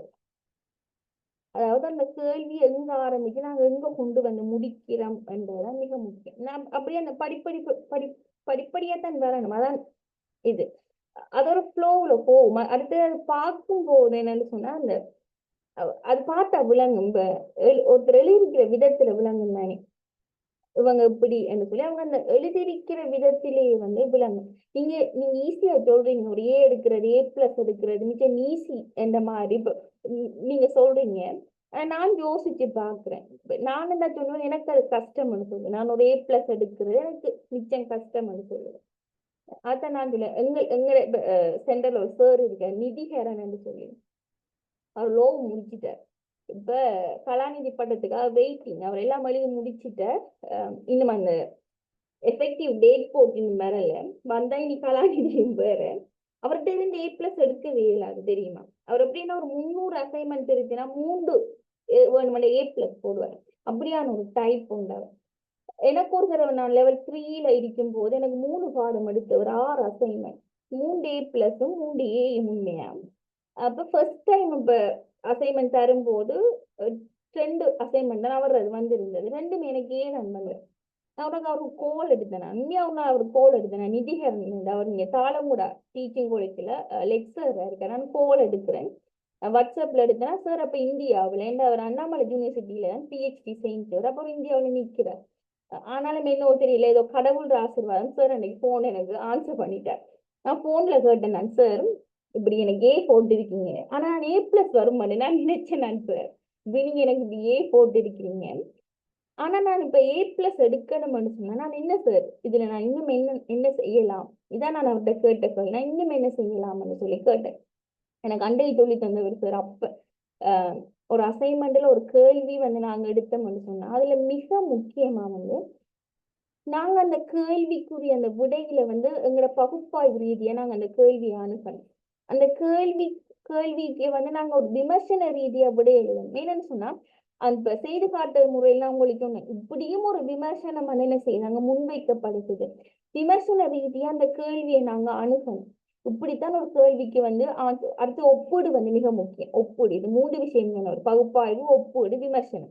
இது 3ம் ஒரு அசைன்மெண்ட்ல ஒரு கேள்வியில நாங்க முக்கியமா பாக்குறது. இது 3ம் எப்பவும் இருக்கணும் அப்படின்னு சொல்லி சொல்லுவேன். இது 3ம் எழுதும் போதே உண்மையா நாங்க 5-6 பக்கம் ஆயிடுமா உண்மையா நாங்க செய்து காட்டல் முறை என்பது அது இன்னும் ஒரு முறையோட நாங்க ஒப்பிடும் போதோ இல்ல நாங்க அதை பகுப்பாய்வு செய்யும் போதோ அதை நாங்க விமர்சிக்கும் போதும் அது உண்மையிலே என்ன செய்யும் கிட்டத்தட்ட இது 3மே ஒரு கேள்விக்கு நீங்க செஞ்சீங்களாக இருந்தா இனி அதுல நாங்க யோசிக்க எதுவும் இல்லை. செய்து காட்டல் பற்றி நீங்க பகுப்பாய்வு செய்யும் போது நீங்க நிறைய விஷயத்தை அறிஞ்சிடுவீங்க. பகுப்பாய்வு செய்யும் போதே விமர்சனம் ஆட்டோமேட்டிக்கா உங்களுக்கு எழும். இந்த பகுப்பாய்வுல அப்படி விமர்சனம் வருந்தாங்க. விமர்சனம் வரும்போது உங்களுக்கு ஒப்பிடு இது 3மே நீங்க ஒரு கேள்வியில செஞ்சிடுவீங்க என்று சொன்னா என்ன அதுல நீங்க எக்ஸ்பர்ட் ஆயிட்டீங்க அதுதான் ஃபுல் அண்ட் ஃபுல் அது ஓகே. அவர் இது உங்களோட அசைன்மெண்ட் திருத்தும் போது எம்இடிக்கு அசைன்மெண்ட் திருத்துற கணக்கு தான் அவர் திருத்துறவர் உண்மையா. ஆனா நான் அவர்கிட்ட இருந்து கற்றுக்கொண்டவர் என் பிள்ளை. நான் உங்களுக்கு அதை சொல்றேன். நீங்களும் ஒரு கேள்வி எழுதும் போது மிக முக்கியமா இந்த 3 விஷயத்தை நீங்க நல்லா யோசிங்க. ஒன்று நீங்க ஒப்பீடு அதே போல பகுப்பாய்வு அடுத்த விமர்சனம் இது 3ம் ஒரு கேள்வியில மிக முக்கியம். அதுல நீங்க நல்லா லிசன் பண்ணுங்க. அதை நீங்க நல்லா இது பண்ணுங்க. ஏன்னா இப்ப நீங்க வேணும்னு சொன்னா அப்படியே இந்த A+ எடுக்கிறது யூஸ்ஃபுல்லா இருக்கலாம். பட் இதை தாண்டி நீங்க இன்னும் நிறைய பயணிக்க வேண்டியிருக்கு. உங்களுக்கு தெரியும் தானே நீங்க ஒரு ME ஒரு MPhil ஒரு PhD இல்ல நீங்க நாளைக்கு எத்தனையோ பேர் நீங்க கலாநிதி ஆக்குவீங்க. நாளைக்கு எல்லாம் கணன் எல்லாம் சில எல்லாம் கலாநிதி ஆகலாம் சொல்ல முடியாது. நாளைக்கு நாங்க வெறுமையா கணன் என்று கூப்பிடலாமா இல்ல ரிகாஷா சும்மா போய் கணன் என்று கூப்பிடலாமா இல்ல அவ என்ன சொல்லி கூப்பிடலாம் டாக்டர் தான் கூப்பிடலாம். டாக்டர் அந்த டாக்டர் இல்ல கலாநிதி எடுத்தாலும் நாங்க டாக்டர் தானே சொல்றோம் அந்த டாக்டர். அப்ப அது எப்பவுமே மிக முக்கியம். அப்ப அந்த மாதிரியான சில விடயங்களுக்கு முக்கியம். ஏன்னா நான் எப்பவும் நினைக்கிறேன் என்னன்னா நாங்க படிச்சா அதை நாங்க சரியா படிக்கணும். என்ன சும்மா நாங்க அசைன்மெண்ட் எழுதிட்டு அப்படி செய்யக்கூடாது. நான் விரும்புறேன்ல என்னட்ட படிக்கிற நீங்களும் அப்படி செய்யாதீங்க. மேக்சிமம் நீங்க என்ன செய்யுங்க உங்களால முடிஞ்ச அளவுக்கு நிறைய விஷயங்களை நீங்க தேடுங்க. தேடு நிறைய விஷயங்கள் நீங்களே அப்டேட் ஆயிடுவீங்க. அதான் உண்மை. இப்ப பெரும்பான்மை இருக்கிற பிரச்சனை என்ன லெக்சர் மார்டையும் சரி டீச்சர்ஸ்டையும் சரி அப்டேட் இல்லை. நியூ விஷயங்கள் அவங்கள போய் சேரல. அதுக்கு காரணம் என்ன சொன்னா அவங்கள்ட்ட தேடல் இல்லை. ஆனா இப்ப நீங்க படிக்கிற ஒரு இதுல இருக்கிறீங்க. அப்ப இப்ப நீங்க தேடினீங்கன்னு சொன்னா எல்லாமே என்ன செய்யணும் உங்களுக்கு நல்ல விதமா அமையும். அப்ப உங்களோட அசைன்மெண்ட் ஒரு வெயிட் ஆயிருக்கும். பார்க்கும் ஒருத்தர் வாசிக்கும் போதே விலங்கும் அந்த ஆளுக்கு என்னன்னா எப்படியான ஒரு அசைன்மெண்ட் அப்படின்னு சொல்லி விலங்கும். அப்ப அந்த விதத்துல சொல்றேன். இனி கொஞ்சம் எடுத்தோன்னு திருந்தியல எல்லாரும் எடுத்தோன்னு திருந்துறேன்னு சொன்னா நம்ம எல்லாரும் இப்ப மகான் இருக்கேன். அதனால நம்ம அப்படி இல்லை தானே. அப்ப அந்த கொஞ்சம் கொஞ்சமா திருந்துங்க. இப்ப உங்களுக்கு ஒரு ஃபர்ஸ்ட் அசைன்மெண்ட் போடும் போது மேக்சிமம் என்ன செய்யுங்க ஒரு ஒப்பீடு பகுப்பாய்வு விமர்சனம் இதுகளை நாங்க எப்படி கொண்டு வரலாம் அந்த கேள்விக்கு நாங்க எந்த வகைக்குள்ளால நாங்க விடைக்கு போகலாம் அப்படி யோசிங்க. இப்ப இன்றைய கூட காலையில எழுதினா சிறுவர் உரிமை இதான் முதலாவது கேள்வி எனக்கு. அப்ப நான் முகவுரை எழுதுறேன். முகவுரை என்ன சட்டம் என்ன இலங்கையில சிறுவர் உரிமை தொடர்பாக என்னென்ன சட்டங்களுக்கு 3 சட்டத்தை குறிப்பிட்டு விளக்கு முகவுரை கொடுக்குறேன். சட்டம் என்ன என்று சொல்லி இந்த சட்டத்துல இன்றைக்கு நாங்க இருக்கிற மிக பாரிய கேள்வி என்னன்னு சொன்னா சட்டம் எங்களுக்கு பாதுகாப்பா இருக்குது. என்ன நாங்க எல்லாரும் என்ன சொல்றோம், சட்டத்துல ஒரு ஓட்டைக்குள்ளால நாங்க வந்துடலாம். இது இன்றைக்கு இருக்கிற ஒரு விமர்சனம். சட்டம் வந்து பொதுவாக வந்து என்ன, எங்களுக்கு ஒரு பாதுகாவலனாக இருக்குதா சட்டம் என்று பார்த்தா உண்மையா இல்லைன்றதுதான். அது ஒரு விமர்சனம். அது நான் முகவுரையிலே கொடுத்தேன் அந்த விமர்சனத்தை. அதுக்கு நான் அடுத்ததா கொடுத்ததுக்கு பதில் அடுத்ததை நான் இப்ப அழியின நான் என்னன்னா, ஒரு சினிமா பாட்டுல வந்து வரும், பழைய பழைய காலத்து பாட்டுல வரும் என்னன்னு சொன்னா, திருடனா பார்த்து திருந்தாவிட்டால் திருட்டை ஒழிக்க முடியாது. திருடன் நினைச்சாதான் அந்த திருட்டை வந்து ஒழிக்கலாம், மற்றபடி அதை என்ன செய்யலாது, ஒழிக்க இயலாது. அதே போல அந்த சட்டத்துல சில விஷயங்கள் நாங்க ஒன்றுமே செய்ய இயலாது. அப்ப நாங்களா திருந்தினா மட்டும்தான் என்ன செய்யலாம்னு சொன்னா அதை நாங்க இல்லாம பண்ணலாம். பாலியல் துஷ்பிரயோகம் நாங்க இல்லாம பண்ண போறோம்டா, சட்டத்தால மட்டும் முடியுமா நினைக்கிறீங்களா? இல்ல, அதை நாங்க நினைக்கணும். உண்மையா நாங்க நினைச்சா மட்டும் தான் இல்லாம பண்ணலாம். நாங்க கொடுத்த பதிலும் அதான். என்ன, இப்படியான ஒரு பழைய பாடல்ல வந்து குறிப்பிடப்பட என்னன்னா, இந்த திருடனா பார்த்து திருந்தாவிட்டால் திருட்டை ஒழிக்க முடியாது. இந்த கூற்றை வந்து கேள்விக்குரிய பதில் என்னன்றதை நாங்க இதுல இருந்தே தீர்மானித்துக் கொள்ளலாம். இதை நான் முகவுரை கொடுக்குறேன். அடுத்ததா அப்படியே ஃபுல்லா போகுது. அப்படி அந்த ஒரு முகவுரை ஒன்று கொடுக்கத்தானே வேணும், சட்டம் என்ன என்றது. அதுக்கு பிறகு இலங்கையில வந்து இந்த சிறுவர் உரிமை தொடர்பாக நிறைய சட்டங்கள் இருக்கு. அவங்ககிட்ட சொல்லி 3 சட்டத்தை விளக்கு வந்ததுதான். ஆனா இத்தனையோ சட்டம் இருக்குது இலங்கையில், நிறைய சட்டங்கள் இருக்கு. அப்ப நான் அது ஒரு ஹெடிங்கா போட்டு என்னென்ன சட்டங்கள் இருக்கு அது கொஞ்சம் எழுதிட்டு அடுத்ததா போட்டு நான் இதுல இருந்து ஒரு 3 சட்டங்கள் தொடர்பாக நாங்க விரிவான விளக்கத்தினை பின்வருமாறு நோக்குவோம் என்று 3 நானே சாய்ஸ் பண்ணி 3 தனித்தனியா எடுத்து அதுக்கு விளக்கம் ஒரு பக்கத்துல விளக்கம் கொடுத்து நாங்க கடைசியா முடிவுற அது 6 பக்கம். இது விழாவும் நான் முடிக்கும் போது எனக்கு 6 பக்கம் முடிஞ்சது. இதான் நான் ஒரு கேள்விக்கெல்லாம் விட. இப்ப நீங்க என்ன செஞ்சிருப்பீங்க, 3 எழுதணும், ஒரு 10 லைன்ல ஒரு முகவுரை, உடனே அங்கால 3 சட்டத்தை போட்டு மலை எழுதிட்டு போறோம். அப்படி இல்லை, நாங்க கேள்வி அணுகிற ஒரு முறை இருக்கு. நாங்க அணுகிற முறையில தான் உங்களோட கெப்பாசிட்டி இருக்கு, ஆமா இல்லையா? அப்ப போக போக என்ன செய்யுங்க, இப்ப லெவல் 3 தானே, அது இப்போ நீங்க ஒரு குழந்தை பருவத்துல இருந்த நீங்க லெவல் 3ல, இப்ப அதுல இருந்து நீங்க இப்போ கொஞ்சம் வளர்ந்து வந்திருக்கீங்க தானே. அப்ப இனி என்ன செய்யுங்க, உங்களோட அசைன்மெண்ட்ல நீங்க அந்த ஆன்சர் எழுதுறத கொஞ்சம் கொஞ்சமா திருத்துங்க. திருத்த உங்களுக்குள்ள என்ன செய்யணும்னு சொன்னா வந்த விஷயத்துல கொஞ்சம் என்ன செய்யுங்கன்னு சொன்னா அவதானமா இருந்து இனி கொஞ்சம் அசைன்மெண்ட்களை கொஞ்சம் நல்லா எழுதுங்க. நான் நினைக்கிறேன் 9:30 ஆயிட்டுன்னு சொல்லி நாங்க இன்னைக்கு அசைன்மெண்ட்டை பத்தி கேட்டனால இவ்வளவு டைம் போயிட்டுது. ஆனா அது என்ன சொல்றேன், அசைன்மெண்ட் தேவையில்ல நினைக்காதீங்க. இந்த மாதிரி நீங்க எழுதுங்க. என்ன சொன்னா உங்களுக்கு நாளைக்கு அது என்றைக்குமே அது உங்களுக்கு யூஸ்ஃபுல்லா இருக்கு. என் கற்றல்ன்றது நாங்க என்ன சொல்றோம், வாழ்நாள் நீடிச்சுன்னு சொல்றோம். லைஃப்ல உங்களுக்கு எங்கண்டாலும் ஒரு இடத்துல அது உங்களுக்கு பயன்படும். அப்ப நாங்க கிளாஸை வந்து முடிப்போம். மிச்சத்தை வந்து நாளைக்கு பார்ப்போம். நாளைக்கு மண்டே கிளாஸ் இருக்குதாங்க. நான் நாளைக்கு ஃபுல்லா உங்களுக்கு இந்த அமர்வு வந்து நான் ஃபுல்லா முடிச்சிருவேன், உங்களுக்கு பிரச்சனை இல்லை. ஸோ உங்க எல்லாரும் ஆல் த பெஸ்ட். நீங்க எல்லாரும் இந்த முறை வந்து நான் நினைக்கிறேன் உங்களுக்கு 14 அசைன்மெண்ட், 14மே நீங்க 14 A+ எடுக்கணும் நினைங்க. எதுவுமே எடுக்கணும் நினைக்காதீங்க. 14மே வந்து நீங்க A+ எடுக்கணும். அதனால ஆல் த பெஸ்ட். சரி, குட் நைட். நம்ம பாடத்தை முடிப்போமா? வேற என்ன கதைக்க வேண்டி இருக்குதா? மிஸ் எங்கட லெவல் 3 ரிசல்ட் எப்போ மிஸ் அவுட் ஆகும்? டிசம்பர் வருதுன்னு சொல்றாங்க மாதிரி. டிசம்பர் அப்படிதான் வரும். டிசம்பர் மாதத்துக்குள்ள வரும். டிசம்பர் தான் வரும். அப்படி நவம்பர் வரது சந்தர்ப்பம் இல்லை, டிசம்பர் தான் வருது. Okay miss. ரிசல்ட்ஸ் எல்லாம் வந்தா என்ன மாதிரி சொல்லுவீங்களா எனக்கு? இன்ஷால்லா மிஸ் மிஸ் வேணும்னு யோசிக்கிறீங்களா? சொல்லதான். கண்டிப்பா எடுத்து சொல்லுங்க. என்ன ரிசல்ட்ஸா இருந்தாலும் பிரச்சனை இல்லை, எடுத்து சொல்லுங்க. சரிதானே? சரி, ஓகே. வேற என்னோட கைக்க வந்து இருக்குதா?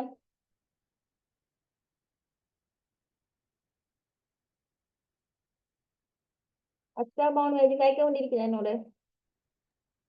இல்ல மிஸ். அதானே, நான் இந்த உங்களோட லவ்வர் காய்க்கிறதுக்கு இருக்க ஒன்றும் இல்லை தானே. அப்படி இல்ல மிஸ், நான் தான் இவ்வளவு நேரம் கேட்டுட்டு இருக்கேன். அவ்வளவுதான். ஓகே, அப்போ ஓகே. ஆல் தி பெஸ்ட் மா. Okay, good night. Thank you, Miss. Good night. Good night miss. Good night மா. Good night. Good night miss. Good night மா. Good night.